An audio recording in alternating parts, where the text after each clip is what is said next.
ਵਾਹਿਗੁਰੂ ਜੀ ਕਾ ਖਾਲਸਾ ਵਾਹਿਗੁਰੂ ਜੀ ਕੀ ਫਤਿਹ ਜੀ। ਅੱਜ ਦੇ ਕੈਂਪ ਦੇ ਵਿੱਚ ਸਭ ਦਾ ਸਵਾਗਤ ਹੈ। ਸਭ ਤੋਂ ਪਹਿਲਾਂ ਜਾਪ ਦੀ ਸੇਵਾ ਤੋਂ ਕੈਂਪ ਦੀ ਆਰੰਭਤਾ ਕਰਦੇ ਹਾਂ। ਅੱਜ ਦੀ ਜਾਪ ਦੀ ਸੇਵਾ ਨਿਭਾਉਣਗੇ EPP ਨੰਬਰ 13368 ਬਰਨਾਲਾ ਤੋਂ ਮਨਪ੍ਰੀਤ ਕੌਰ। EPP ਨੰਬਰ 13368 जुड़ चुके हैं तो कृपा करके अपना हैंड रेज करन, अपनी वीडियो ਨੂੰ ऑन करन। ਵਾਹਿਗੁਰੂ ਜੀ ਕਾ ਖਾਲਸਾ ਵਾਹਿਗੁਰੂ ਜੀ ਕੀ ਫਤਿਹ। ਵਾਹਿਗੁਰੂ ਜੀ ਕਾ ਖਾਲਸਾ ਵਾਹਿਗੁਰੂ ਜੀ ਕੀ ਫਤਿਹ ਜੀ। ਇੱਕ ਓੰਕਾਰ ਸਤਨਾਮ ਕਰਤਾ ਪੁਰਖ ਨਿਰਭਉ ਨਿਰਵੈਰ ਅਕਾਲ ਮੂਰਤ ਅਜੂਨੀ ਸੈਭੰ ਗੁਰ ਪ੍ਰਸਾਦ।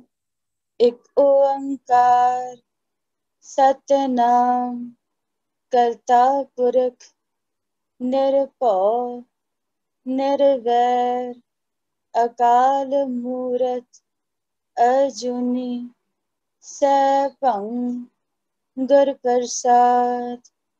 ਇੱਕ ਓੰਕਾਰ ਸਤਨਾਮ ਕਰਤਾ ਪੁਰਖ ਨਿਰਭਉ ਨਿਰਵੈਰ ਅਕਾਲ ਮੂਰਤ ਅਜੂਨੀ ਸੈਭੰ ਗੁਰ ਪ੍ਰਸਾਦ। ਵਾਹਿਗੁਰੂ ਵਾਹਿਗੁਰੂ ਵਾਹਿਗੁਰੂ ਵਾਹਿਗੁਰੂ ਵਾਹਿਗੁਰੂ ਵਾਹਿਗੁਰੂ ਵਾਹਿਗੁਰੂ। ਵਾਹਿਗੁਰੂ ਜੀ ਕਾ ਖਾਲਸਾ ਵਾਹਿਗੁਰੂ ਜੀ ਕੀ ਫਤਿਹ ਜੀ। ਬਹੁਤ ਬਹੁਤ ਧੰਨਵਾਦ ਜੀ। ਸੋ ਅੱਜ ਦਾ ਜੋ ਕੈਂਪ ਹੈ ਅਸੀਂ ਸਟਾਰਟ ਕਰਨ ਜਾ ਰਹੇ ਹਾਂ ਪਹਿਲੇ ਸੈਸ਼ਨ ਦੇ ਨਾਲ। ਸਾਡੇ ਨਾਲ ਜੁੜ ਚੁੱਕੇ ਨੇ ਵੀਰ ਜਸਮੀਤ ਸਿੰਘ ਜੀ। ਮੈਂ ਉਹਨਾਂ ਨੂੰ ਬੇਨਤੀ ਕਰਾਂਗੀ ਆਪਣੀ ਵੀਡੀਓ ਨੂੰ ਔਨ ਕਰਨਗੇ।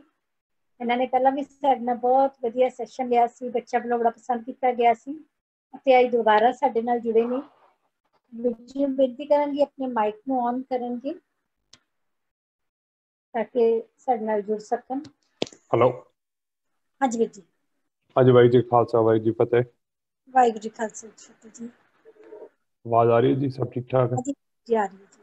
ਸਾਰੇ ਮੈਨੂੰ ਸੁਣ ਸਕਦੇ ਨੇ ਜੀ? ਹਾਂਜੀ ਹਾਂਜੀ। ਸਭ ਤੋਂ ਪਹਿਲਾਂ ਗੁਰੂ ਫਤਿਹ ਦੀ ਸਾਂਝ ਪਾਉਣਾ ਜੀ। ਵਾਹਿਗੁਰੂ ਜੀ ਕਾ ਖਾਲਸਾ ਵਾਹਿਗੁਰੂ ਜੀ ਕੀ ਫਤਿਹ।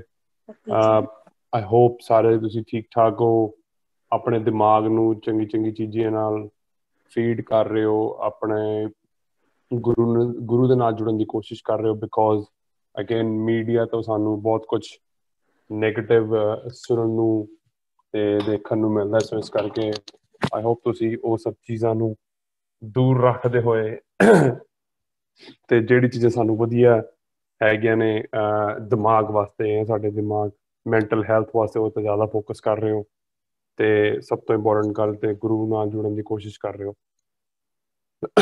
ਅੱਜ ਦਾ ਜਿਹੜਾ ਟੌਪਿਕ ਹੈ ਉਹ ਗੁਰਪ੍ਰੀਤ ਜੀ ਨੇ ਕਰਨਾ ਸੀਗਾ, ਬਟ ਉਹ ਨਹੀਂ ਆ ਸਕੇ ਕਿਸੇ ਜ਼ਰੂਰੀ ਕੰਮ ਕਰਕੇ। ਸੋ ਇਸ ਕਰਕੇ ਮੈਂ ਉਹੀ ਟੌਪਿਕ ਅੱਜ ਉਹਦੇ ਉੱਤੇ ਹੀ ਗੱਲ ਕਰਨਾ ਚਾਹੁੰਦਾ। ਜਿਹੜਾ ਟੌਪਿਕ ਸੀਗਾ ਉਹਨਾਂ ਨੇ ਚੂਜ਼ ਕੀਤਾ ਸੀਗਾ ਉਹ ਸੀਗਾ ਹਾਰਡ ਵਰਕ ਅਤੇ ਮਿਹਨਤ। ਹਾਰਡ ਵਰਕ ਅਤੇ ਮਿਹਨਤ ਉਹਨਾਂ ਦਾ ਜਿਹੜਾ ਟੌਪਿਕ ਸੀਗਾ ਉਹਨੂੰ ਹੀ ਚੂਜ਼ ਕਰਕੇ ਮੈਂ ਉਸ 'ਤੇ ਅੱਗੇ ਗੱਲਬਾਤ ਥੋੜ੍ਹੀ ਬਹੁਤੀ ਕਰਨਾ ਚਾਹਾਂਗਾ। ਅਤੇ ਜਦੋਂ ਇਹਦੇ ਵਿੱਚ ਮੈਂ ਦੋ ਪਿਕਚਰਾਂ ਤੁਹਾਨੂੰ ਦਿਖਾਉਣਾ ਚਾਹਾਂਗਾ ਕਿ ਵੀ ਜਿਨ੍ਹਾਂ ਲੋਕਾਂ ਨੇ ਮਿਹਨਤ ਕੀਤੀ ਅਤੇ ਜਿਨ੍ਹਾਂ ਲੋਕਾਂ ਨੇ ਨਹੀਂ ਮਿਹਨਤ ਕੀਤੀ। ਅਤੇ ਅਗਰ ਜਿਨ੍ਹਾਂ ਲੋਕਾਂ ਨੇ ਮਿਹਨਤ ਵੀ ਕੀਤੀ, ਅਗਰ ਉਹਨਾਂ ਨੇ ਸਹੀ ਤਰੀਕੇ ਦੀ ਮਿਹਨਤ ਨਹੀਂ ਕੀਤੀ ਅਤੇ ਉਹਨਾਂ ਦੇ ਨਾਲ ਕੀ ਹੋਇਆ, ਅਤੇ ਜਿਨ੍ਹਾਂ ਨੇ ਕੀਤੀ ਅਤੇ ਉਹਨਾਂ ਨਾਲ ਕੀ ਹੋਇਆ। ਸੋ ਸਭ ਤੋਂ ਪਹਿਲੇ ਆਪਾਂ ਹਰ ਚੀਜ਼ ਕੁਛ ਨਾ ਕੁਛ ਤਰੀਕੇ ਦੀ ਮਿਹਨਤ ਕਰ ਰਹੀ ਹੈ। ਉਹ ਭਾਵਾਂ ਕੁਦਰਤ ਹੈ, ਉਹ ਭਾਵਾਂ ਸਾਡਾ ਸਰੀਰ ਹੈ, ਉਹ ਕੁਛ ਵੀ ਹੈ। ਸੋ ਸਭ ਤੋਂ ਪਹਿਲੇ ਮੈਂ ਮਿਹਨਤ ਸ਼ਬਦ ਦਾ ਜਿਹੜਾ ਮਤਲਬ ਹੈ, ਮਿਹਨਤ ਜਿਹੜਾ ਸ਼ਬਦ ਹੈ ਉਹ ਫਾਰਸੀ ਸ਼ਬਦ ਹੈ ਜਿਹਦਾ ਮਤਲਬ ਹੈ ਐਫਰਟ, ਜਿਹਦਾ ਮਤਲਬ ਹੈ ਕੰਟੀਨਿਊਸ ਐਫਰਟ, ਜ਼ੋਰ ਲਗਾਉਣਾ, ਜੱਦੋ ਜਹਿਦ ਕਰਨੀ, ਵਿਹਲੇ ਨਹੀਂ ਬੈਠਣਾ ਤੇ ਕੁਛ ਨਾ ਕੁਛ ਕਰਨ ਦੀ ਕੋਸ਼ਿਸ਼ ਕਰਨੀ। ਉਸ ਤੋਂ ਬਾਅਦ ਜਦੋਂ ਆਪਾਂ ਗੁਰਬਾਣੀ ਤੋਂ ਪੁੱਛੀਏ ਕਿ ਬਈ ਮਿਹਨਤ ਦੇ ਬਾਰੇ ਗੁਰਬਾਣੀ ਕੀ ਕਹਿੰਦੀ, ਤੇ ਗੁਰਬਾਣੀ ਸਾਨੂੰ ਦੱਸਦੀ ਆ ਉਦਮ ਕਰੇਂਦਿਆਂ ਜੀਓ ਤੂੰ ਕਮਾਵਦਿਆਂ ਸੁਖ ਪਹੁੰਚ। ਸੋ ਉਦਮ ਦਾ ਇੱਥੇ ਮਤਲਬ ਗੁਰੂ ਸਾਹਿਬ ਕਹਿ ਰਹੇ ਨੇ ਬਈ ਜੋ ਵੀ ਤੂੰ ਕਰਨਾ ਹੈ ਤੂੰ ਪੂਰੀ ਸ਼ਿੱਦਤ ਦੇ ਨਾਲ ਕਰਨਾ ਹੈ, ਪੂਰੇ ਸੱਚੇ ਦਿਲ ਦੇ ਨਾਲ ਕਰਨਾ ਹੈ, ਪੂਰੇ ਪੈਸ਼ਨ ਦੇ ਨਾਲ ਕਰਨਾ ਹੈ, ਤੇ ਉਹੀ ਕਰਨਾ ਹੈ ਜੋ ਤੁਹਾਨੂੰ ਪਸੰਦ ਹੈ। ਕਿਉਂਕਿ ਮਾਲਕ ਨੇ ਸਾਨੂੰ ਸਭ ਨੂੰ ਵੱਖਰੀ ਵੱਖਰੀ ਚੀਜ਼ਾਂ, ਵੱਖਰਾ ਵੱਖਰਾ ਗਿਫਟ, ਕੁਛ ਨਾ ਕੁਛ ਹਰ ਇੱਕ ਬੰਦੇ 'ਚ ਮਾਲਕ ਨੇ ਕੋਈ ਨਾ ਕੋਈ ਦਾਤ ਉਹਨੂੰ ਦਿੱਤੀ ਹੈ। ਸੋ ਜਿਹੜੀ ਸਾਡੀ ਜ਼ਿੰਦਗੀ ਦਾ ਮਕਸਦ ਹੈ ਉਹ ਇਹੀ ਹੈ ਕਿ ਆਪਾਂ ਉਸ ਦਾਤ ਨੂੰ ਲੱਭਣਾ, ਉਹਨੂੰ ਪੈਸ਼ਨ ਨੂੰ ਲੱਭਣਾ, ਜਿੰਨੀ ਜਲਦੀ ਹੋ ਸਕੇ ਉਹਨੂੰ ਲੱਭਣਾ, ਤੇ ਬਸ ਫਿਰ ਉਹਦੇ ਤੇ ਫੋਕਸ ਕਰਕੇ ਉਦਮ ਕਰਕੇ ਬਸ ਉਹਦੇ ਦੇ ਨਾਲ ਹੀ ਉਹਦੇ ਲੱਗਦੇ ਚੱਗਦੇ ਹੀ ਜਾਂ ਉਸ ਤਰੀਕੇ ਦੀ ਹੀ ਚੀਜ਼ ਕਰਨੀ ਜੋ ਸਾਨੂੰ ਭਾਉਂਦੀ ਹੋਏ, ਤੇ ਨਾਲ ਜਿਹਦੇ ਨਾਲ ਦੁਨੀਆ ਦਾ ਫਾਇਦਾ ਵੀ ਹੁੰਦਾ ਹੋਏ ਤੇ ਮਨੁੱਖਤਾ ਦਾ ਕੁਛ ਭਲਾ ਵੀ ਹੁੰਦਾ ਹੋਏ। ਸੋ ਆਪਾਂ ਉਸ ਚੀਜ਼ ਨੂੰ ਲੱਭਣ ਦੀ ਕੋਸ਼ਿਸ਼ ਕਰਨੀ ਜਿੰਨੀ ਜਲਦੀ ਹੋ ਸਕੇ। ਸੋ ਬਿਕੋਜ਼ ਆਪਾਂ ਕੋਲ ਬਹੁਤ ਸਾਰਾ ਟਾਈਮ ਹੈ, ਆਪਾਂ ਸਾਰੇ ਹੀ ਯੰਗ ਹਾਂ, ਤੇ ਉਹਦਾ ਮਤਲਬ ਇਹੀ ਹੈ ਕਿ ਆਪਾਂ ਜਿੰਨੀ ਚੀਜ਼ਾਂ ਟਰਾਈ ਕਰ ਸਕੀਏ ਉਨੀ ਸਾਨੂੰ ਚੀਜ਼ਾਂ ਟਰਾਈ ਕਰਨੀਆਂ ਚਾਹੀਦੀਆਂ ਨੇ। ਉਹ ਭਾਵੇਂ ਪੜ੍ਹਾਈ ਹੋਏ, ਉਹ ਭਾਵੇਂ ਤੁਹਾਡਾ ਕ੍ਰਿਕਟ ਹੈ, ਉਹ ਭਾਵੇਂ ਤੁਹਾਡੀ ਹਾਕੀ ਹੈ, ਜਾਂ ਤੁਹਾਨੂੰ ਮੈਥਸ ਪਸੰਦ ਹੈ, ਜਾਂ ਤੁਹਾਨੂੰ ਇਕਨੋਮਿਕਸ ਪਸੰਦ ਹੈ, ਜਾਂ ਤੁਹਾਨੂੰ ਅਕਾਊਂਟਸ ਪਸੰਦ ਹੈ। ਕੋਈ ਵੀ ਚੀਜ਼ ਜਾਂ ਕੋਈ ਵੀ ਟੌਪਿਕ ਜਿਹੜਾ ਤੁਹਾਨੂੰ ਪਸੰਦ ਹੈ, ਤੁਸੀਂ ਉਹਦੇ ਉੱਤੇ ਫੋਕਸ ਕਰਨਾ, ਉਹਨੂੰ ਪੂਰੇ ਪੈਸ਼ਨ ਦੇ ਨਾਲ ਕਰਨਾ ਹੈ, ਤੇ ਉਦਮ ਕਰਕੇ ਉਹੀ ਚੀਜ਼ ਤੇ ਫੋਕਸ ਕਰਨ ਦੀ ਕੋਸ਼ਿਸ਼ ਕਰਨੀ ਹੈ, ਬਿਕੋਜ਼ ਉਹੀ ਤੁਹਾਨੂੰ ਦਾਤ ਹੈ। ਕਮਾਵਦਿਆਂ, ਸੋ ਜਦੋਂ ਆਪਾਂ, ਹਾਲਾਂਕਿ ਇਹ ਮਿਹਨਤ ਦਾ ਟੌਪਿਕ ਨਹੀਂ ਹੈਗਾ, ਬਸ ਥੋੜਾ ਜਿਹਾ ਮੈਂ ਤੇ ਟੱਚ ਕਰਨਾ ਚਾਹੁੰਦਾ ਤਾਂ ਕਿ ਥੋੜੀ ਕਲੈਰਿਟੀ ਸਾਨੂੰ ਮਿਲ ਸਕੇ।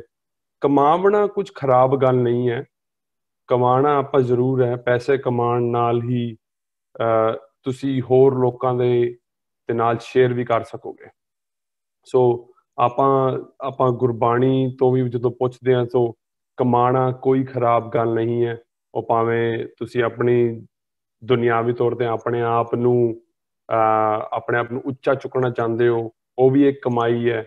ਪੈਸੇ ਦੇ ਨਾਲ ਵੀ ਆਪਾਂ ਬਹੁਤ ਸਾਰੇ ਲੋਕਾਂ ਦਾ ਭਲਾ ਕਰ ਸਕਦੇ ਹਾਂ। ਸੋ ਆਪਾਂ ਨੂੰ ਮੇਕ ਸ਼ੋਰ ਕਰਨਾ ਕਿ ਵੀ ਆਪਾਂ ਪੈਸੇ ਨੂੰ ਨੈਗੇਟਿਵ ਤਰੀਕੇ ਨਾਲ ਨਹੀਂ ਦੇਖਣਾ। ਅੱਜ ਤੋਂ 5 ਸਾਲ ਪਹਿਲੇ ਮੈਂ ਪੈਸੇ ਨੂੰ ਨੈਗੇਟਿਵ ਤਰੀਕੇ ਦੇ ਨਾਲ ਦੇਖਦਾ ਸੀਗਾ ਕਿ ਬਈ ਜਿਹਦੇ ਕੋਲ ਪੈਸਾ ਹੈ ਉਹਨੇ ਕਿਸੇ ਨਾ ਕਿਸੇ ਗਲਤ ਤਰੀਕੇ ਨਾਲ ਪੈਸਾ ਕਮਾਇਆ ਹੋਏਗਾ, ਬਟ ਐਵੇਂ ਕਦੀ ਵੀ ਨਹੀਂ ਹੁੰਦਾ। ਜਿਨ੍ਹਾਂ ਕੋਲ ਯੂਜੂਅਲੀ ਪੈਸੇ ਹੁੰਦੇ ਨੇ, ਮੋਸਟ ਆਫ ਦਾ ਬੰਦੇ ਉਹ ਠੀਕ ਤਰੀਕੇ ਨਾਲ ਕਮਾਉਂਦੇ ਨੇ, ਪਰ ਜਿਨ੍ਹਾਂ ਨੇ ਪੈਸੇ ਗਲਤ ਤਰੀਕੇ ਨਾਲ ਕਮਾਏ ਆ ਉਹਨਾਂ ਦੇ ਨਾਲ ਓਬਵੀਅਸਲੀ ਐਂਡ ਵਿੱਚ ਉਹੀ ਹੁੰਦਾ ਜੋ ਆਪਾਂ ਦੇਖਦੇ ਆਏ ਹਾਂ। ਭਾਵੇਂ ਸਿਰਸੇ ਵਾਲਾ ਹੋਏ, ਭਾਵੇਂ ਉਹ ਬਾਦਲ ਹੋਣ, ਭਾਵੇਂ ਜੋ ਮਰਜ਼ੀ ਉਹ ਤਰੀਕੇ ਨਾਲ ਜਿਨ੍ਹਾਂ ਨੇ ਪੈਸੇ ਕਮਾਏ ਨੇ, ਜਿਨ੍ਹਾਂ ਨੇ ਗਲਤ ਤਰੀਕੇ ਨਾਲ ਪੈਸੇ ਕਮਾਣੇ, ਉਹਨਾਂ ਨੂੰ ਕਿਸੇ ਨਾ ਕਿਸੇ ਤਰੀਕੇ ਨਾਲ ਸਾਨੂੰ ਉਹਨਾਂ ਨੂੰ ਵਾਪਸ ਕਰਨੇ ਪੈਣੇ ਨੇ। ਉਹ ਕਰਨੇ ਹੀ ਹੈ, ਉਸ ਤੋਂ ਕੋਈ ਸੱਚ ਤੋਂ ਕੋਈ ਨਹੀਂ ਭੱਜ ਸਕਦਾ। ਸੋ ਆਪਾਂ ਨੂੰ ਮੇਕ ਸ਼ੋਰ ਕਰਨਾ ਕਿ ਅਗਰ ਆਪਾਂ ਦਿਮਾਗ 'ਚ ਕਿਸੇ ਤਰੀਕੇ ਦੀ ਪੈਸੇ ਦੇ ਪ੍ਰਤੀ ਨੈਗੇਟਿਵਿਟੀ ਨਹੀਂ ਰੱਖਣੀ, ਬਿਕੋਜ਼ ਅਗਰ ਪੈਸੇ ਨੂੰ ਆਪਾਂ ਇੱਕ ਟੂਲ ਤਰੀਕੇ ਨਾਲ ਯੂਜ਼ ਕੀਤਾ ਜਾਏ ਤਾਂ ਆਪਾਂ ਉਹਨੂੰ ਬਹੁਤ ਵਧੀਆ ਤਰੀਕੇ ਨਾਲ ਯੂਜ਼ ਕਰ ਸਕਦੇ। ਅੱਗੇ ਗੁਰੂ ਸਾਹਿਬ ਕਹਿੰਦੇ ਨੇ, ਧਿਆਵਦਿਆਂ ਤੂੰ ਪ੍ਰਭੂ ਮਿਲ ਨਾਨਕ ਉਤਰੀ ਚਿੰਤ। ਸੋ ਧਿਆਣਾ ਵੀ ਇੱਕ ਮਿਹਨਤ ਹੈ, ਆਪਣੇ ਆਪ ਨੂੰ ਇਕਾਗਰ ਕਰਨਾ ਵੀ ਇੱਕ ਮਿਹਨਤ ਹੈ, ਕਿਉਂਕਿ ਆਪਣੇ ਆਪ ਤੇ ਕੰਟਰੋਲ ਪਾਉਣਾ ਵੀ ਇੱਕ ਮਿਹਨਤ ਹੈ। ਆਪਾਂ ਜਦੋਂ ਦੁਨੀਆ ਵੱਲ ਦੇਖਦੇ ਹਾਂ, ਸੋ ਬਹੁਤ ਘੱਟ ਲੋਕਾਂ 'ਚ ਇਹ ਮਿਹਨਤ ਕਰਦਿਆਂ ਦੇਖਦੇ ਹਾਂ ਕਿ ਬਈ ਜੋ ਆਪਣੇ ਆਪ ਨੂੰ ਸੋਧਣਾ ਚਾਹੁੰਦਾ ਹੈ, ਜੋ ਆਪਣੇ ਆਪ ਨੂੰ ਨੈਕਸਟ ਲੈਵਲ ਤੇ ਲੈ ਕੇ ਜਾਣਾ ਚਾਹੁੰਦਾ ਹੈ, ਜੋ ਆਪਣੇ ਆਪ ਤੇ ਕੰਮ ਕਰਨਾ ਚਾਹੁੰਦਾ ਹੈ, ਜੋ ਆਪਣੇ ਆਪ ਨੂੰ ਕੱਲ ਤੋਂ ਬਿਹਤਰ ਬਣਾਉਣਾ ਚਾਹੁੰਦਾ ਹੈ, ਕੱਲ ਤੋਂ ਵਧੀਆ ਬਣਾਉਣਾ ਚਾਹੁੰਦਾ, ਤਾਂ ਕਿ ਉਹ ਕਿਸੇ ਹੋਰ ਤਰੀਕੇ ਨਾਲ ਕਿਸੇ ਦਾ ਕੰਮ ਆ ਸਕੇ। ਸੋ ਆਪਾਂ ਨੂੰ ਹਰ ਚੀਜ਼ ਕੁਛ ਨਾ ਕੁਛ ਮਿਹਨਤ ਕਰਨ ਨੂੰ ਸਾਨੂੰ ਦੱਸਦੀ ਹੈ। ਉਸ ਤੋਂ ਬਾਅਦ ਮੈਂ ਇੱਕ ਹੋਰ ਗੁਰਬਾਣੀ ਦੀ ਪੰਕਤੀ ਲੈ ਕੇ ਥੋੜਾ ਜਿਹਾ ਐਕਸਪਲੇਨ ਹੋਰ ਇੱਥੇ ਕਰਨਾ ਚਾਹੁੰਦਾ। ਉਦਮ ਦੀ ਗੱਲ ਹੈ ਕਿ ਜਦੋਂ ਤੁਸੀਂ ਬੱਧਾ ਚੱਟੀ, ਜਦੋਂ ਤੁਸੀਂ ਕੋਈ ਵੀ ਕੰਮ ਜੋ ਤੁਸੀਂ ਨਹੀਂ ਕਰਨਾ ਚਾਹੁੰਦੇ ਜਾਂ ਜਿਹਦੇ ਬਾਰੇ ਤੁਹਾਨੂੰ ਪੈਸ਼ਨ ਨਹੀਂ ਹੈ, ਜੋ ਤੁਹਾਨੂੰ ਪਸੰਦ ਨਹੀਂ ਹੈ, ਜਦੋਂ ਵੀ ਤੁਸੀਂ ਕੁਛ ਐਵੇਂ ਦਾ ਕੰਮ ਕਰਦੇ ਹੋ, ਉਹ ਜ਼ਿਆਦਾ ਦੇਰ ਕੰਮ ਵਧੀਆ ਲੱਗਦਾ ਨਹੀਂ ਹੈ, ਨਾ ਉਹਦੇ ਦਾ ਕੋਈ ਸਿਰੇ ਚੜ੍ਹਦਾ ਹੈ, ਤੇ ਨਾ ਹੀ ਉਹਦੇ 'ਚੋਂ ਕੁਝ ਵਧੀਆ ਰਿਜ਼ਲਟਸ ਨਿਕਲਦੇ ਨੇ। ਬਟ ਅੱਗੇ ਗੁਰੂ ਸਾਹਿਬ ਇਹੀ ਕਹਿੰਦੇ ਨੇ, ਸੇਤੀ ਖੁਸ਼ੀ ਸਵਾਰੀਏ ਨਾਨਕ ਕਾਰਜ ਸਾਰ। ਸੋ ਗੁਰੂ ਸਾਹਿਬ ਇੱਥੇ ਇਹੀ ਕਹਿੰਦੇ ਨੇ ਕਿ ਵੀ ਜਿਹੜਾ ਕੰਮ ਤੁਸੀਂ ਪੂਰੇ ਪੈਸ਼ਨ ਦੇ ਨਾਲ ਕਰੋਗੇ, ਪੂਰੇ ਆਪਣੇ ਦਿਲ ਦੇ ਨਾਲ ਕਰੋਗੇ, ਉਹਦਾ ਹਮੇਸ਼ਾ ਵਧੀਆ ਸਾਰ, ਉਹਦੇ ਵਧੀਆ ਰਿਜ਼ਲਟਸ ਨਿਕਲਦੇ ਨੇ, ਤਾਂ ਕਿ ਤੁਹਾਨੂੰ ਅੱਗੇ ਜਾ ਕੇ ਪਤਾ ਲੱਗੇਗਾ। ਉਦੋਂ ਹੀ ਪਤਾ ਲੱਗੇਗਾ ਜੇ ਤੁਸੀਂ ਆਪਣੇ ਉਦਮ ਨੂੰ ਜਾਂ ਆਪਣੇ ਪੈਸ਼ਨ ਨੂੰ ਫਾਈਂਡ ਕਰਕੇ ਆਪਣੀ ਜ਼ਿੰਦਗੀ 'ਚੋਂ ਅਪਣਾਓਗੇ। ਅੱਗੇ ਮੈਂ ਥੋੜੀ ਜਿਹੀ ਐਗਜ਼ਾਮਪਲਸ ਦੇਣਾ ਚਾਹੁੰਦਾ ਜੋ ਕਿ ਸਾਨੂੰ ਕੁਦਰਤ ਹਮੇਸ਼ਾ ਹੀ ਸਿਖਾਉਂਦੀ ਹੈ, ਹਮੇਸ਼ਾ ਜਿਵੇਂ ਪੇੜ ਵੀ ਮਿਹਨਤ ਕਰ ਰਹੇ ਨੇ ਕਿ ਸਾਨੂੰ ਆਕਸੀਜਨ ਮਿਲੇ, ਧਰਤੀ ਆਪਣਾ ਕੰਮ ਕਰ ਰਹੀ ਹੈ, ਧਰਤੀ ਆਪਣਾ ਘੁੰਮ ਰਹੀ ਹੈ, ਮਿਹਨਤ ਕਰ ਰਹੀ ਹੈ ਕਿ ਸਾਨੂੰ ਦਿਨ ਤੇ ਰਾਤ ਮਿਲੇ ਤਾਂ ਕਿ ਆਪਾਂ ਦਿਨ ਵੇਲੇ ਕੰਮ ਕਰ ਸਕੀਏ ਤੇ ਰਾਤ ਵੇਲੇ ਆਪਾਂ ਸੌ ਸਕੀਏ। ਹਰ ਕੋਈ ਕੁਦਰਤ ਵੀ ਸਾਨੂੰ ਲਗਾਤਾਰ ਮਿਹਨਤ ਕਿਸੇ ਨਾ ਕਿਸੇ ਤਰੀਕੇ ਨਾਲ ਕਰਕੇ ਦਿਖਾ ਰਹੀ ਹੈ ਕਿ ਬਈ ਜੋ ਵੀ ਕੀਤਾ ਜਾ ਸਕਦਾ ਉਹ ਮਿਹਨਤ ਦੇ ਨਾਲ ਹੀ ਹੁੰਦਾ। ਕੋਈ ਵੀ ਕਿਸੇ ਤਰੀਕੇ ਨੂੰ ਪਾਉਣ ਦਾ ਕੋਈ ਸ਼ਾਰਟਕਟ ਨਹੀਂ ਹੈ, ਕੋਈ ਐਵੇਂ ਦਾ ਕੋਈ ਰਸਤਾ ਨਹੀਂ ਹੈ ਕਿ ਬਈ ਤੁਸੀਂ ਦਿਨੋਂ ਦਿਨ ਤੁਸੀਂ, ਜਾਂ ਅਗਰ ਭਾਵੇਂ ਤੁਸੀਂ ਸਾਇੰਸਦਾਨ ਬਣਨਾ ਚਾਹੁੰਦੇ ਹੋ, ਜਾਂ ਤੁਸੀਂ ਦੁਨਿਆਵੀ ਤੌਰ ਤੇ ਪੈਸੇ ਕਮਾਉਣਾ ਚਾਹੁੰਦੇ ਹੋ, ਜਾਂ ਤੁਸੀਂ ਖਿਲਾੜੀ ਕਿਸੇ ਤਰੀਕੇ ਦੇ ਵੀ ਖਿਲਾੜੀ ਬਣਨਾ ਚਾਹੁੰਦੇ ਹੋ, ਹਰ ਚੀਜ਼ ਨੂੰ ਟਾਈਮ ਲੱਗਦਾ, ਹਰ ਚੀਜ਼ ਦਾ ਪ੍ਰੋਸੈਸ ਹੈ, ਹਰ ਚੀਜ਼ ਨੂੰ ਮਿਹਨਤ ਕਰਕੇ ਹੀ ਉੱਥੇ ਪਾਇਆ ਜਾ ਸਕਦਾ ਹੈ ਕਿ ਕੋਈ ਵੀ ਚੀਜ਼ ਓਵਰਨਾਈਟ ਜਾਂ ਇੱਕੋ ਦਮ ਨਹੀਂ ਹੁੰਦੀ। ਸਾਡਾ ਦਿਲ ਸਾਨੂੰ ਮਿਹਨਤ ਕਰਕੇ ਦੱਸ ਰਿਹਾ ਹੈ ਕਿ ਕਿਵੇਂ ਧੜਕ ਕੇ ਮਿਹਨਤ ਕਰਕੇ ਉਹ ਸਾਡੀ ਨਸਾਂ ਨੂੰ ਖੂਨ ਦੇ ਰਿਹਾ ਤਾਂ ਕਿ ਆਪਾਂ ਜੀਂਦੇ ਵਸਦੇ ਰਹੀਏ। ਸੋ ਸਾਡੀ ਬੋਡੀ ਵੀ, ਸਾਡਾ ਸਰੀਰ ਵੀ ਮਿਹਨਤ ਕਰਦਾ ਰਹਿੰਦਾ ਹਰ ਟਾਈਮ। ਜਦੋਂ ਆਪਾਂ ਕੁਝ ਖਾਂਦੇ ਹਾਂ ਤਾਂ ਸਾਡਾ ਦੰਦ ਮਿਹਨਤ ਕਰਦਾ ਤਾਂ ਕਿ ਉਹਨੂੰ ਚਬਾ ਸਕੀਏ। ਜਦੋਂ ਆਪਾਂ ਕੁਝ ਨੰਗਾਉਂਦੇ ਹਾਂ, ਜਦੋਂ ਫੂਡ ਆਪਣਾ ਜਦੋਂ ਥੱਲੇ ਚਲਾ ਜਾਂਦਾ ਹੈ ਸਰੀਰ ਨੂੰ, ਤਾਂ ਲੀਵਰ ਕੰਮ ਕਰਨਾ ਸ਼ੁਰੂ ਕਰ ਦਿੰਦਾ ਹੈ, ਲੀਵਰ ਮਿਹਨਤ ਕਰਨਾ ਸ਼ੁਰੂ ਕਰ ਦਿੰਦਾ ਤਾਂ ਕਿ ਉਹ ਪਚਣਾ ਸ਼ੁਰੂ ਹੋ ਜਾਏ, ਤਾਂ ਕਿ ਆਪਾਂ ਫਿਰ ਬਿਮਾਰ ਨਾ ਹੋ ਸਕੀਏ। ਸਾਡਾ ਲੀਵਰ ਵੀ ਸਾਡੀ ਹਰ ਤਰੀਕੇ ਨਾਲ ਖੂਨ ਚੱਲਣਾ, ਸਾਰਾ ਕੁਝ ਇੱਕ ਮਿਹਨਤ ਹੈ। ਜੋ ਵੀ ਸਾਡਾ ਸਰੀਰ ਵੀ ਕਰ ਰਿਹਾ ਉਹ ਵੀ ਇੱਕ ਤਰੀਕੇ ਦੀ ਮਿਹਨਤ ਹੈ।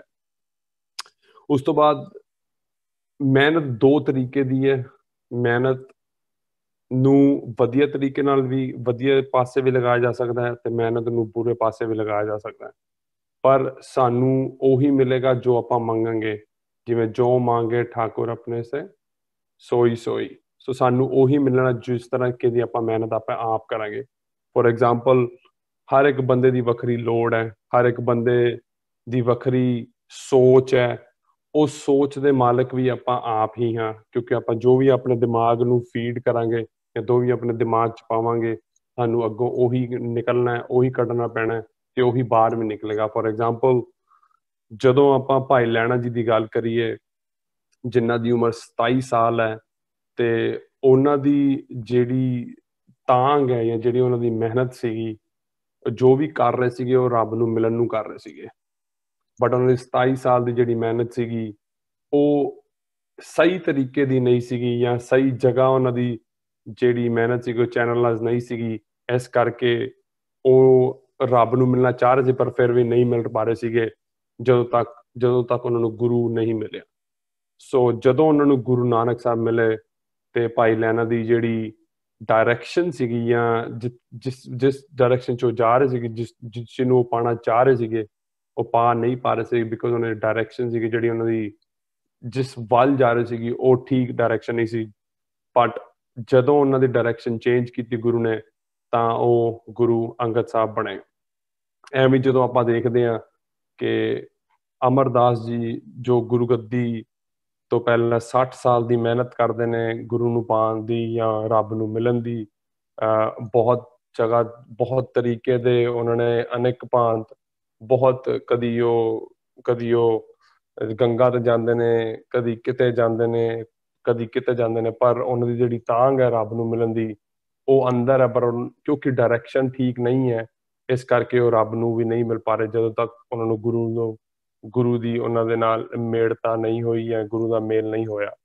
ਸੋ ਮਿਹਨਤ ਕੀਤੀ ਜਾ ਸਕਦੀ ਹੈ, ਬਟ ਮਿਹਨਤ ਨੂੰ ਆਪਾਂ ਸਹੀ ਤਰੀਕੇ ਲੈ ਕੇ ਜਾਣਾ ਹੈ, ਸਹੀ ਡਾਇਰੈਕਸ਼ਨ 'ਚ ਲੈ ਕੇ ਜਾਣਾ, ਤਾਂ ਕਿ ਆਪਾਂ ਜੋ ਕਰ ਰਹੇ ਹਾਂ ਉਹਦਾ ਕੁਝ ਹੀਲਾ ਨਿਕਲੇ। ਅਗਰ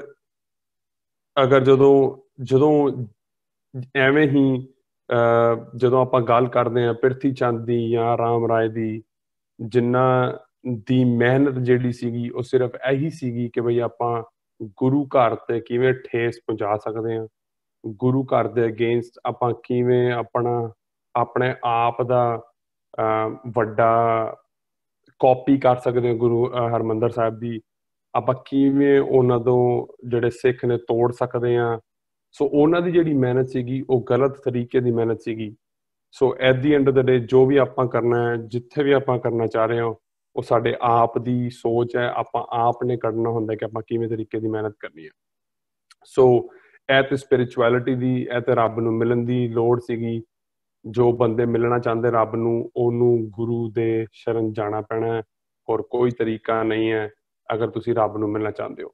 but at the same time ਮਿਹਨਤ ਕਰਕੇ, ਜਿਵੇਂ ਆਪਾਂ ਗੱਲ ਕਰਦੇ ਹਾਂ ਦੁਨਿਆਵੀ ਤੌਰ ਤੇ ਮਿਲਖਾ ਸਿੰਘ ਦੀ, ਜੋ ਕਿ ਫਲਾਇੰਗ ਸਿੱਖ ਵੀ ਅਖਵਾਏ ਜਾਂਦੇ ਨੇ, ਉਹਨਾਂ ਦਾ ਜਿਹੜਾ ਜਨਮ ਸੀਗਾ, ਜਦੋਂ ਆਪਾਂ ਉਹਨਾਂ ਦੀ ਸਟੋਰੀ ਦੇਖਦੇ ਹਾਂ, ਜਦੋਂ ਆਪਾਂ ਉਹਨਾਂ ਨੂੰ ਦੇਖਦੇ ਹਾਂ ਵੀ ਉਹਨਾਂ ਨੇ ਪੂਰੀ ਜ਼ਿੰਦਗੀ ਕੀ ਕੀਤਾ, ਉਹਨਾਂ ਨੇ ਆਪਣੀ ਜ਼ਿੰਦਗੀ ਸਿਰਫ ਤੇ ਸਿਰਫ ਇੱਕ ਮਿਹਨਤ ਦੇ ਜ਼ੋਰ ਤੇ, ਮਿਹਨਤ ਦੇ ਬਲ ਤੇ ਉਹ ਫਲਾਇੰਗ ਸਿੱਖ ਅਖਵਾਏ ਜਾਂਦੇ ਨੇ। ਜਦੋਂ ਉਹਨਾਂ ਦਾ ਜਨਮ ਹੋਇਆ ਉਹ ਪਾਕਿਸਤਾਨ 'ਚ ਹੋਇਆ ਸੀਗਾ, ਤੇ ਜਦੋਂ ਪਾਰਟੀਸ਼ਨ ਹੋਇਆ ਉਹਨਾਂ ਦੇ ਮਾਂ-ਪਿਓ ਨਹੀਂ ਰਹੇ ਸੀਗੇ ਉਸ ਪਾਰਟੀਸ਼ਨ 'ਚ, ਉਹਨਾਂ ਨੇ ਆਪਣੇ ਮਾਂ-ਪਿਓ ਨੂੰ ਗਵਾ ਦਿੱਤਾ ਸੀਗਾ। ਐਂਡ ਦੈਨ ਜਦੋਂ ਉਹ ਇੰਡੀਆ ਨੂੰ ਆਏ, ਇੰਡੀਆ ਨੂੰ ਪਹੁੰਚਦੇ ਨੇ, ਉਹ ਸਾਈਡ ਤੇ ਰੈਸਟੋਰੈਂਟ 'ਚ, ਰੋਡ ਸਾਈਡ ਦੇ ਰੈਸਟੋਰੈਂਟ 'ਚ ਕੰਮ ਕਰਦੇ ਸੀਗੇ। ਸੋ ਉਹਨਾਂ ਨੇ ਰੈਸਟੋਰੈਂਟ 'ਚ ਕੰਮ ਕਰਨ ਤੋਂ ਬਾਅਦ, ਢਾਬਿਆਂ ਤੋਂ ਕੰਮ ਕਰਨ ਤੋਂ ਬਾਅਦ ਆਰਮੀ ਜੁਆਇਨ ਕੀਤੀ। ਆਰਮੀ ਜੁਆਇਨ ਕਰਨ ਤੋਂ ਬਾਅਦ ਉਹਨਾਂ ਨੇ ਫਿਰ ਆਪਣੇ ਆਪ ਨੂੰ ਐਥਲੀਟ ਦੇ ਵਾਂਗ ਟ੍ਰੇਨ ਕੀਤਾ। ਐਂਡ ਦੈਨ ਫਿਰ ਉਹਨਾਂ ਨੇ ਉਹ ਮਿਹਨਤ ਕਰਕੇ, ਫਿਰ ਸਾਨੂੰ ਸਭ ਨੂੰ ਪਤਾ ਕਿ ਉਹ ਅੱਜ ਫਲਾਇੰਗ ਸਿੱਖ ਅਖਵਾਉਂਦੇ ਨੇ ਆਪਣੇ ਆਪ ਨੂੰ। ਉਹਨਾਂ ਨੇ ਬਹੁਤ ਸਾਰੇ ਗੋਲਡ ਮੈਡਲ ਜਿੱਤੇ, ਹੋਰ ਵੀ ਬਹੁਤ ਮੈਡਲ ਜਿੱਤੇ, ਤੇ ਅੱਜ ਵੀ ਉਹ ਜੀਂਦੇ ਜਾਗਦੇ ਬਹੁਤ ਵਧੀਆ ਜ਼ਿੰਦਗੀ ਬਿਤਾ ਰਹੇ ਨੇ। ਇਹ ਸਿਰਫ ਤੇ ਸਿਰਫ ਮਿਹਨਤ ਦੇ ਸਿਰ ਤੇ ਹੀ ਹੋਇਆ। ਉਹਨਾਂ ਕੋਲ ਕੋਈ ਅਮੀਰ ਮਾਂ-ਬਾਪ ਨਹੀਂ ਸੀਗਾ, ਉਹਨਾਂ ਇਨਫੈਕਟ ਉਹਨਾਂ ਦਾ ਕੋਈ ਮਾਂ-ਬਾਪ ਨਹੀਂ ਸੀਗਾ। ਉਹਨਾਂ ਨੇ ਆਪਣੇ ਆਪ ਨੂੰ ਆਪ ਬਣਾਇਆ। ਸੋ ਰੱਬ ਨੇ ਸਾਨੂੰ ਸਾਰਿਆਂ ਨੂੰ ਦਾਤ ਦਿੱਤੀ ਹੋਈ ਕਿ ਆਪਣੇ ਆਪ ਨੂੰ ਆਪਾਂ ਆਪ ਬਣਾ ਸਕਦੇ ਹਾਂ। ਬਟ ਅਗੇਨ ਉਹ ਡਿਪੈਂਡ ਕਰਦਾ ਕਿ ਬਈ ਆਪਾਂ ਕਿੱਥੇ ਤੇ ਕਿਹੜੇ ਪਾਸੇ ਜਾਣਾ ਚਾਹੁੰਦੇ ਹਾਂ, ਕੀ ਆਪਣੇ ਆਪ ਨੂੰ ਆਪਾਂ ਫੀਡ ਕਰ ਰਹੇ ਹਾਂ। ਬਿਕੋਜ਼ ਜੋ ਮੰਗੇ ਠਾਕੁਰ ਆਪਣੇ ਸੋਈ ਦੇਵੇ, ਉਹ ਮੋਸਟ ਮਾਲਕ ਨੇ ਉਹੀ ਦੇਣਾ ਹੈ। ਇਹ ਜਿਹੜਾ ਦਿਮਾਗ ਸਾਨੂੰ ਰੱਬ ਨੇ ਦਿੱਤਾ, ਇਹੀ ਸਭ ਤੋਂ ਵੱਡਾ ਗਿਫਟ ਹੈ। ਸੋ ਅਗਰ ਇਹ ਗਿਫਟ ਨੂੰ ਤੁਸੀਂ ਯੂਜ਼ ਕਰਨਾ ਚਾਹੁੰਦੇ ਹੋ, ਫੋਰ ਐਗਜ਼ਾਮਪਲ ਤੁਸੀਂ ਮੈਥਮੈਟੀਸ਼ੀਅਨ ਬਣਨਾ ਚਾਹੁੰਦੇ ਹੋ, ਜਾਂ ਤੁਸੀਂ ਕੋਈ ਐਥਲੀਟ ਬਣਨਾ ਚਾਹੁੰਦੇ ਹੋ, ਜਾਂ ਤੁਸੀਂ ਕੋਈ ਨਾਸਾ ਦੇ ਸਾਇੰਟਿਸਟ ਬਣਨਾ ਚਾਹੁੰਦੇ ਹੋ, ਜਾਂ ਤੁਸੀਂ ਪੋਲੀਟੀਸ਼ੀਅਨ ਬਣਨਾ ਚਾਹੁੰਦੇ ਹੋ, ਜਾਂ ਤੁਸੀਂ ਬੈਂਕਰ ਬਣਨਾ ਚਾਹੁੰਦੇ ਹੋ, ਜਾਂ ਤੁਸੀਂ ਡਰਾਈਵਰ ਬਣਨਾ ਚਾਹੁੰਦੇ ਹੋ, ਜਾਂ ਭਾਵੇਂ ਤੁਸੀਂ ਖੇਤੀ ਕਰਨਾ ਚਾਹੁੰਦੇ ਹੋ, ਕੁਛ ਵੀ ਜੋ ਤੁਸੀਂ ਜ਼ਿੰਦਗੀ 'ਚ ਕਰਨਾ ਚਾਹੁੰਦੇ ਹੋ, ਔਰ ਜੋ ਉਸ ਬਾਰੇ ਸੋਚੋਗੇ, ਇਸ ਦਿਮਾਗ ਨੇ ਤੁਹਾਨੂੰ ਉਹੀ ਦੇਣਾ। ਫੋਰ ਐਗਜ਼ਾਮਪਲ ਅਗਰ ਤੁਸੀਂ ਐਥਲੀਟ ਬਣਨਾ ਚਾਹੁੰਦੇ ਹੋ, ਤੁਹਾਨੂੰ ਪਤਾ ਹੈ ਕਿ ਤੁਸੀਂ ਕ੍ਰਿਕਟਰ ਬਣਨਾ ਹੈ। ਸੋ ਅਗਰ ਤੁਸੀਂ ਕ੍ਰਿਕਟਰ ਬਣਨਾ ਹੈ, ਇਸ ਦਿਮਾਗ ਨੇ ਤੁਹਾਨੂੰ ਨਵੇਂ ਤਰੀਕੇ ਦੇਣੇ ਨੇ ਕਿ ਬਈ ਤੁਸੀਂ ਕਿਵੇਂ ਪ੍ਰੈਕਟਿਸ ਕਰਨੀ ਹੈ, ਤੁਸੀਂ ਕਿਵੇਂ ਖਾਣਾ ਹੈ, ਤੁਸੀਂ ਕਿਵੇਂ ਪੀਣਾ ਹੈ, ਤੁਸੀਂ ਕੀ ਕਰਨਾ ਹੈ, ਤੁਸੀਂ ਕਿੰਨੇ ਦਿਨ ਟ੍ਰੇਨਿੰਗ ਕਰਨੀ ਹੈ, ਤੁਸੀਂ ਕਿਆ ਕਰਨਾ ਹੈ। ਸੋ ਇਸ ਦਿਮਾਗ ਨੇ ਤੁਹਾਨੂੰ ਉਵੇਂ ਦੇ ਹੀ ਆਈਡੀਆ ਦੇਣੇ ਸ਼ੁਰੂ ਕਰ ਦੇਣੇ ਜੋ ਤੁਸੀਂ ਕਰਨਾ ਚਾਹੁੰਦੇ ਹੋ। ਫੋਰ ਐਗਜ਼ਾਮਪਲ ਅਗਰ ਤੁਸੀਂ ਸਾਇੰਟਿਸਟ ਬਣਨਾ ਚਾਹੁੰਦੇ ਹੋ, ਦੈਨ ਇਹ ਦਿਮਾਗ ਨੇ ਤੁਹਾਨੂੰ ਆਈਡੀਆ ਦੇਣਾ ਚਾਹੁੰਦੇ ਹੋ ਵੀ ਤੁਸੀਂ ਇਹ ਵਾਲੀ ਬੁੱਕ ਪੜ੍ਹ ਸਕਦੇ ਹੋ, ਤੁਸੀਂ ਇੱਥੇ ਪੜ੍ਹਾਈ ਕਰ ਸਕਦੇ ਹੋ, ਤੁਸੀਂ ਇੱਧਰ ਨੂੰ ਇਹ ਕਰ ਸਕਦੇ ਹੋ। ਸੋ ਇਹ ਸਭ ਕੁਝ ਸਾਡੇ 'ਤੇ ਡਿਪੈਂਡ ਕਰਦਾ ਕਿ ਵੀ ਸਾਨੂੰ ਕੀ ਪਸੰਦ ਹੈ ਤੇ ਆਪਾਂ ਕੀ ਕਰਨਾ ਚਾਹੁੰਦੇ ਹਾਂ, ਤੇ ਆਪਾਂ ਕੀ ਇਸ ਦਿਮਾਗ ਤੋਂ ਜਾਂ ਇਹ ਸਭ ਤੋਂ ਵੱਡੀ ਦਾਤ ਤੋਂ ਆਪਾਂ ਕੀ ਯੂਜ਼ ਲੈ ਰਹੇ ਹਾਂ, ਤੇ ਸਾਨੂੰ ਆਪਾਂ ਕਿਹੜੀ ਜ਼ਿੰਦਗੀ ਵੱਲ ਜੀਣਾ ਜਾ ਰਹੇ ਹਾਂ। ਜਦੋਂ ਆਪਾਂ ਗੱਲ ਕਰਦੇ ਹਾਂ ਪ੍ਰਿਥੀ ਚੰਦ ਦੀ, ਪ੍ਰਿਥੀ ਚੰਦ ਨੇ ਬਹੁਤ ਮਿਹਨਤ ਲਾਈ ਤੇ ਬਹੁਤ ਗੁਰੂ ਘਰ ਦੇ ਅਗੇਂਸਟ ਕੀਤਾ। ਸਾਰਾ ਕੁਛ ਜਿਹੜੀ ਉਹਨਾਂ ਦੀ ਮਿਹਨਤ ਸੀਗੀ ਉਹ ਉਲਟੇ ਤਰੀਕੇ ਦੀ ਮਿਹਨਤ ਸੀਗੀ।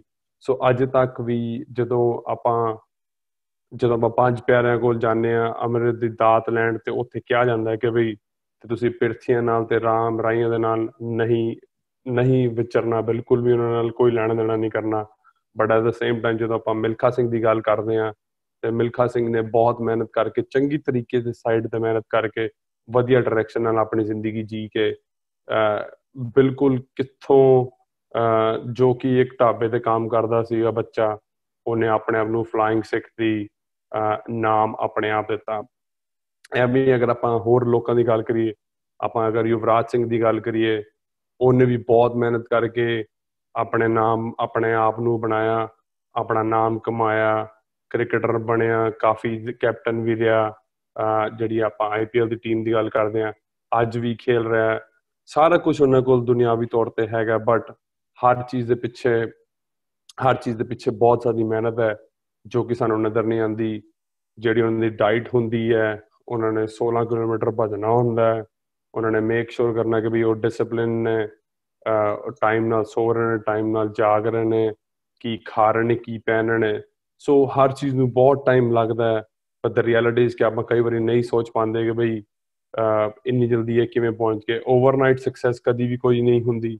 ਹਰ ਓਵਰਨਾਈਟ ਸਕਸੈਸ ਦੇ ਪਿੱਛੇ ਬਹੁਤ ਸਾਰੇ ਐਵੇਂ ਦੇ ਸਾਲ ਹੁੰਦੇ ਨੇ ਜਿਹੜੇ ਕਿਸੇ ਨੂੰ ਨਜ਼ਰ ਨਹੀਂ ਆਉਂਦੇ। ਸੋ ਜਦੋਂ ਆਪਾਂ ਵਿਰਾਟ ਕੋਹਲੀ ਦੀ ਗੱਲ ਕਰਦੇ ਹਾਂ, ਜਦੋਂ ਆਪਾਂ ਉਹਨੂੰ ਦੇਖਦੇ ਹਾਂ ਕਿ ਵੀ ਵਿਰਾਟ ਕੋਹਲੀ ਪਹਿਲੇ ਵੀ ਸੀਗਾ, ਬਟ ਹੁਣ ਉਹਨੇ ਆਪਣਾ ਟੀਮ ਦਾ ਕੈਪਟਨ ਬਣਿਆ, ਉਹਦੇ ਪਿੱਛੇ ਬਹੁਤ ਸਾਰੀ ਮਿਹਨਤ ਸੀਗੀ। ਜਦੋਂ ਉਹ ਨਵਾਂ ਟੀਮ 'ਚ ਇੰਡੀਅਨ ਟੀਮ 'ਚ ਆਇਆ ਸੀਗਾ, ਤੇ I think under 19 the world cup ਸੀਗਾ ਜਾਂ ਕੋਈ ਇੰਪੋਰਟੈਂਟ ਗੇਮ ਸੀਗੀ, ਉਹਦੇ ਪਿਤਾ ਜੀ ਚੜ੍ਹਾਈ ਕਰ ਗਏ ਸੀਗੇ। ਬਟ ਜਸਟ ਬਿਕੋਜ਼ ਉਹਦੀ ਡੈਡੀਕੇਸ਼ਨ, ਉਹਦਾ ਹਾਰਡ ਵਰਕ, ਉਹਦਾ ਉਦਮ ਜਾਂ ਉਹਦਾ ਪੈਸ਼ਨ ਇੰਨਾ ਸੀਗਾ ਕਿ ਉਹ ਆਪਣੇ ਪਿਤਾ ਜੀ ਨੂੰ ਦੇਖਣ ਐਵੇਂ ਉਸ ਦਿਨ ਮਿਲਣ ਨਹੀਂ ਗਿਆ। ਉਹ ਖੇਡਦਾ ਰਿਹਾ, ਉਹਨੇ ਉਸ ਦਿਨ ਸੈਂਚੁਰੀ ਵੀ ਮਾਰੀ, ਫਿਰ ਉਸ ਤੋਂ ਬਾਅਦ ਆਪਣੇ ਪਿਤਾ ਜੀ ਨੂੰ ਸੰਸਕਾਰ ਤੇ ਗਿਆ। ਸੋ ਉਦਮ, ਮਿਹਨਤ, ਸੈਕਰੀਫਾਈਸਿਸ, ਬਹੁਤ ਸਾਰਾ ਸ਼ੱਦਤ ਚੱਲ ਕੇ ਆਪਾਂ ਅੱਜ ਉਹਨੂੰ ਕਹਿੰਦੇ ਕਿ ਵੀ ਅੱਜ ਵਿਰਾਟ ਕੋਹਲੀ ਹੈ ਐਂਡ ਉਹਦਾ ਪੂਰਾ ਦੁਨੀਆ ਦਾ ਨਾਮ ਹੈ। ਅਗਰ ਆਪਾਂ ਹੋਰ ਗੱਲ ਕਰੀਏ, ਸਚਿਨ ਤੰਦੂਲਕਰ ਦੀ ਗੱਲ ਕਰੀਏ, ਤੇ ਸਚਿਨ ਤੰਦੂਲਕਰ ਦੀ ਜ਼ਿੰਦਗੀ 'ਚ ਵੀ ਬਹੁਤ ਸਾਰੀ ਮਿਹਨਤ ਹੈ ਜੋ ਸਾਨੂੰ ਨਹੀਂ ਪਤਾ।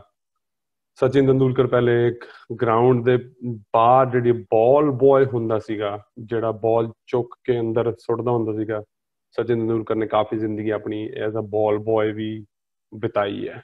ਬਟ ਉਹਦੀ ਮਿਹਨਤ, ਉਹਦੀ ਕੰਟੀਨਿਊਸ ਮਿਹਨਤ, ਨੰਬਰ ਆਫ ਆਵਰ ਜਿਹੜੇ ਉਹਨੇ ਆਪਣੀ ਜ਼ਿੰਦਗੀ 'ਚ ਲਗਾਏ ਨੇ ਸਿਰਫ ਪ੍ਰੈਕਟਿਸ ਕਰਦੇ ਹੋਏ।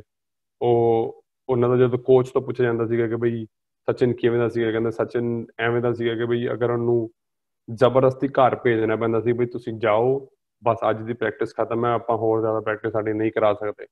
ਸੋ ਇਹ ਪੈਸ਼ਨ ਸੀਗਾ ਉਹਨਾਂ ਦੀ, ਬਹੁਤ ਸਾਰੀ ਹਾਰਡ ਵਰਕ ਸੀਗਾ। ਸੋ ਮਿਹਨਤ ਸਿਰਫ ਮਿਹਨਤ ਤੇ ਜਿਹੜੇ 4-5 ਨਾਮ ਮੈਂ ਲਿੱਤੇ ਨੇ, ਸਿਰਫ ਇਹਨਾਂ ਨੇ ਆਪਣੀ ਪੂਰੀ ਜ਼ਿੰਦਗੀ ਮਿਹਨਤ ਦੇ ਸਿਰ ਤੇ ਹੀ ਬਣਾਈ ਹੈ।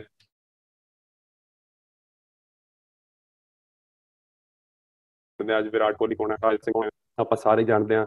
ਅੱਜ ਯੁਵਰਾਜ ਸਿੰਘ ਕੌਣ ਹੈ, ਆਪਾਂ ਸਾਰੇ ਜਾਣਦੇ ਕਿ ਸਚਿਨ ਤੰਦੂਲਕਰ ਕੌਣ ਹੈ। ਪਰ ਇਹ ਕੋਈ ਬਹੁਤ ਅਮੀਰ ਘਰਾਂ ਤੋਂ ਨਹੀਂ ਆਏ। ਇਨਫੈਕਟ ਬਹੁਤ ਗਰੀਬ ਘਰਾਂ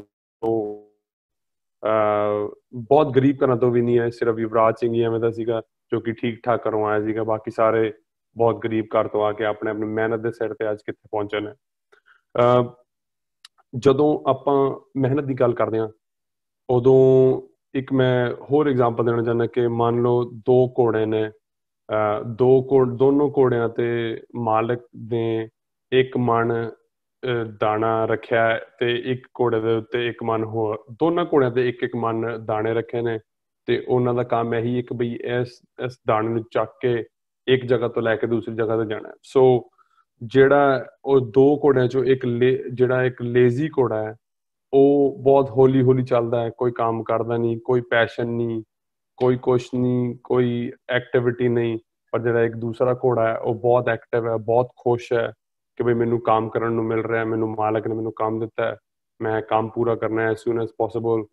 ਸੋ ਜਦੋਂ ਜਿਹੜਾ ਮਾਲਕ ਹੈ, ਜਦੋਂ ਦੂਸਰੇ ਘੋੜੇ ਨੂੰ ਦੇਖਦਾ ਜਿਹੜਾ ਕਿ ਬਹੁਤ ਖੁਸ਼ ਨਹੀਂ ਹੈ ਉਹ ਕੰਮ ਕਰਨ ਨੂੰ, ਉਹ ਮਣ ਵੀ ਚੱਕ ਕੇ, ਉਹ ਬੋਰੀ ਵੀ ਚੱਕ ਕੇ ਉਹ ਦੂਸਰੇ ਜਦੋਂ ਘੋੜੇ ਤੇ ਰੱਖਦਾ ਹੈ, ਤਾਂ ਉਹਨੂੰ ਲੱਗਦਾ ਹੈ ਕਿ ਬਈ ਬਹੁਤ ਵਧੀਆ ਕੰਮ ਹੋਇਆ, ਮੇਰਾ ਜਿਹੜਾ ਕੰਮ ਸੀਗਾ ਉਹ ਹੁਣ ਉਹ ਦੂਸਰੇ ਨੂੰ ਦੇ ਦਿੱਤਾ, ਬਿਕੋਜ਼ ਉਹ ਬਹੁਤ ਮਿਹਨਤ ਕਰ ਰਿਹਾ ਸੀਗਾ, ਉਹ ਆਪਣੇ ਆਪ ਨੂੰ ਸ਼ੋਅ ਆਫ ਕਰ ਰਿਹਾ ਸੀਗਾ, ਉਹ ਆਪਣੇ ਆਪ ਨੂੰ ਦਿਖਾਉਣਾ ਚਾਹ ਰਿਹਾ ਸੀ ਵੀ ਮੈਂ ਬਹੁਤ ਹਾਰਡ ਵਰਕਿੰਗ ਹਾਂ। ਸੋ ਜਦੋਂ ਉਹ ਦੋਨੋਂ ਪਹੁੰਚ ਜਾਂਦੇ ਨੇ ਜਗ੍ਹਾ ਤੇ ਜਿੱਥੇ ਦਾਣੇ ਪਹੁੰਚਾਣੇ ਸੀਗੇ, ਸੋ ਜਿਹੜਾ ਦੂਸਰਾ ਘੋੜਾ ਜਿਹੜਾ ਪਿੱਛੇ ਸੀਗਾ, ਉਹ ਕਹਿੰਦਾ ਬਈ ਲੈ ਦੇਖ ਲਿਆ ਹੁਣ ਤੂੰ ਜ਼ਿਆਦਾ ਕੰਮ ਕਰਕੇ ਤੈਨੂੰ ਕੀ ਮਿਲਿਆ, ਤੈਨੂੰ ਮੇਰਾ ਕੰਮ ਵੀ ਕਰਨਾ ਪਿਆ। ਪਰ ਐਟ ਦ ਸੇਮ ਟਾਈਮ ਜਦੋਂ ਉੱਥੇ ਮਾਲਕ ਖੜਾ ਹੁੰਦਾ, ਮਾਲਕ ਕਹਿੰਦਾ ਕੋਈ ਗੱਲ ਨਹੀਂ, ਇਹਨੂੰ ਮੈਂ ਜ਼ਿਆਦਾ ਧਿਆਨ ਰੱਖਾਂਗਾ, ਪਰ ਜਿਸ ਦਿਨ ਮੇਰਾ ਟਾਈਮ ਲੱਗੇਗਾ ਤੈਨੂੰ ਮੈਂ ਸਭ ਜਲਦੀ ਕੱਢਾਂਗਾ ਵੀ ਆਪਣੇ ਕੰਮ ਤੋਂ। ਸੋ ਕਦੀ ਵੀ ਜਦੋਂ ਤੁਸੀਂ ਆਪਣੇ ਕਿਸੇ ਤੋਂ ਜ਼ਿਆਦਾ ਕੰਮ ਕਰ ਰਹੇ ਹੋ ਤੇ ਤੁਸੀਂ ਜਦੋਂ ਕਿਸੇ ਨਾਲ ਕੰਪੇਅਰ ਕੀਤਾ ਜਾਏ, ਤੁਸੀਂ ਜ਼ਿਆਦਾ ਕੰਮ ਕਰ ਰਹੇ ਹੋ, ਜ਼ਿਆਦਾ ਆਵਰਸ ਕਰ ਰਹੇ ਹੋ, ਜ਼ਿਆਦਾ ਮਿਹਨਤ ਕਰ ਰਹੇ ਹੋ, ਕਦੀ ਵੀ ਬੁਰਾ ਨਹੀਂ ਮਨਾਉਣਾ ਉਸ ਚੀਜ਼ ਦਾ। ਇਨਫੈਕਟ ਹਮੇਸ਼ਾ ਧਿਆਨ ਰੱਖਣਾ ਕਿ ਮਾਲਕ ਸਾਰਾ ਕੁਝ ਦੇਖਦਾ ਹੈ ਤੇ ਮਾਲਕ ਉਹਦੇ ਦਾ ਹੀ ਧਿਆਨ ਰੱਖੇਗਾ, ਜੋ ਕਿ ਉਹਨੂੰ ਜ਼ਿਆਦਾ ਕੰਮ ਕਰਕੇ ਦੇਗਾ ਜਾਂ ਉਹਨੂੰ ਜ਼ਿਆਦਾ ਕੰਮ ਕਰਕੇ ਦਿਖਾਏਗਾ ਜਾਂ ਜ਼ਿਆਦਾ ਕੰਮ ਕਰੇਗਾ। ਤੁਸੀਂ ਆਪਣੇ ਘਰ ਦੀ ਐਗਜ਼ਾਮਪਲ ਵੀ ਲੈ ਸਕਦੇ ਹੋ। ਅਗਰ ਤੁਹਾਡੇ ਘਰ 2 ਮੱਝਾਂ ਨੇ, 2 ਗਾਵਾਂ ਨੇ, ਸੋ ਜੋ ਤੁਹਾਨੂੰ ਜ਼ਿਆਦਾ ਦੁੱਧ ਜਾਂ ਜੋ ਵੀ ਤੁਹਾਡੇ ਫੈਮਿਲੀ ਦੇ ਲੁੱਕ ਆਫਟਰ ਕਰਦੀ ਹੈ, ਤੁਸੀਂ ਉਹਦਾ ਹੀ ਧਿਆਨ ਰੱਖੋਗੇ। ਫੋਰ ਐਗਜ਼ਾਮਪਲ, ਅਗਰ ਤੁਹਾਡੇ ਕੋਲ ਇੱਕ ਹੈ ਜੋ ਕਿ ਸਿਰਫ 1 ਕਿਲੋ ਦੁੱਧ ਦਿੰਦੀ ਹੈ ਤੇ ਦੂਸਰੀ ਹੈ ਜੇ ਤੁਹਾਨੂੰ 8 ਕਿਲੋ ਦੁੱਧ ਦਿੰਦੀ ਹੈ, ਤੁਸੀਂ ਜ਼ਿਆਦਾ ਪੱਠਾ, ਜ਼ਿਆਦਾ ਧਿਆਨ, ਜ਼ਿਆਦਾ ਨਵਾਉਣਾ ਧਵਾਉਣਾ ਉਸ ਗਾਂ ਦਾ ਹੀ ਕਰੋਗੇ ਜੋ ਕਿ ਤੁਹਾਡੇ ਘਰ ਦੀ ਦੇਖਭਾਲ ਕਰਦੀ ਹੈ, ਤੁਹਾਡੇ ਘਰ ਨੂੰ ਫੀਡ ਕਰਦੀ ਹੈ। ਸੋ ਕਦੀ ਵੀ ਬੁਰਾ ਨਹੀਂ ਮਨਾਉਣਾ। ਇਨਫੈਕਟ ਹਮੇਸ਼ਾ ਹਾਰਡ ਵਰਕ ਕਰਕੇ ਦਿਖਾਣਾ ਹੈ, ਮਿਹਨਤ ਕਰਕੇ ਦਿਖਾਣੀ ਹੈ। ਮਿਹਨਤ ਦੇ ਸਿਰ ਤੇ ਹੀ ਤੁਸੀਂ ਅੱਗੇ ਪਹੁੰਚ ਸਕਦੇ ਹੋ। ਬਿਕੋਜ਼ ਜਦੋਂ ਤੁਹਾਨੂੰ ਮਾਲਕ ਦਿੰਦਾ ਹੈ, ਮਾਲਕ ਤੁਹਾਨੂੰ ਰਿਸਪੌਂਸਿਬਿਲਿਟੀ ਦੇ ਨਾਲ ਦਿੰਦਾ ਹੈ ਕਿ ਬੇਟੇ ਇਹ ਤੁਹਾਡੀ ਰਿਸਪੌਂਸਿਬਿਲਿਟੀ ਹੈ, ਮੈਂ ਤੈਨੂੰ ਦੇ ਰਿਹਾ ਤਾਂ ਕਿ ਤੂੰ ਅੱਗੇ ਜਾ ਕੇ ਹੋਰ ਵਰਤਾਏ। ਸੋ ਜਿਵੇਂ ਤੁਸੀਂ ਮਿਹਨਤ ਕਰਦੇ ਰਹੋਗੇ, ਤੁਸੀਂ ਉਵੇਂ ਆਪਣੇ ਆਪ ਨੂੰ ਡਿਜ਼ਰਵਿੰਗ ਬਣਾਉਂਦੇ ਰਹੋਗੇ ਕਿ ਬਈ ਇਹ ਜਿਹੜੀ ਦਾਤ ਹੈ ਮੈਨੂੰ ਮਿਲੀ ਹੈ ਕਿਉਂਕਿ ਮੈਂ ਹਾਰਡ ਵਰਕ ਕਰ ਰਿਹਾ, ਮੈਂ ਹੋਰ ਹਾਰਡ ਵਰਕ ਕਰਾਂਗੇ ਤਾਂ ਮੈਨੂੰ ਹੋਰ ਮਿਲੇਗਾ। ਤੇ ਉਸ ਤੋਂ ਬਾਅਦ ਸਾਡੀ ਰਿਸਪੌਂਸਿਬਿਲਿਟੀ ਵੱਧਦੀ ਰਹਿੰਦੀ ਹੈ।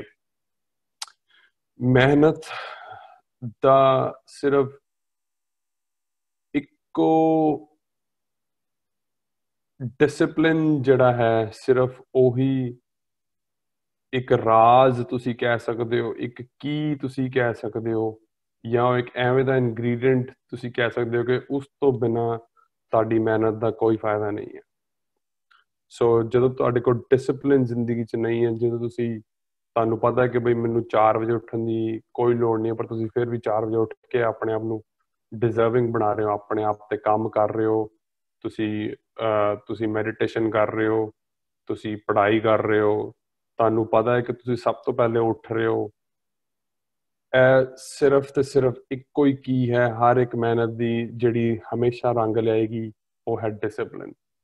ਬਿਕੋਜ਼ ਤੁਸੀਂ ਕੋਈ ਵੀ ਚੀਜ਼ ਜਿਹੜੀ ਰੈਪੀਟੇਸ਼ਨ 'ਚ ਕਰਦੇ ਹੋ, repetition is the mother of all skills. ਉਹਦਾ ਕਹਿਣ ਦਾ ਮਤਲਬ ਹੈ ਕਿ ਜਦੋਂ ਤੁਸੀਂ ਜਿਹੜੀ ਚੀਜ਼ ਦੁਬਾਰਾ ਕਰਦੇ ਰਹੋਗੇ, ਉਹ ਭਾਵੇਂ ਬਾਸਕਟਬਾਲ ਦਾ ਪਲੇਅਰ ਜਦੋਂ ਆਪਾਂ ਗੱਲ ਕਰਦੇ ਹਾਂ ਲੈਬਰੌਨ ਜੇਮਸ ਦੀ, ਉਹ ਗੇਮ ਤੋਂ ਪਹਿਲੇ ਜਾਂ ਹਮੇਸ਼ਾ ਇੱਕ ਜਗ੍ਹਾ ਤੋਂ ਸ਼ੂਟ ਕਰਨ ਦਾ ਮਤਲਬ ਹੈ ਕਿ ਉਹ ਬਾਸਕਟ 'ਚ ਬਾਲ ਪਾਉਂਦਾ ਹੈ 300 ਵਾਰੀ।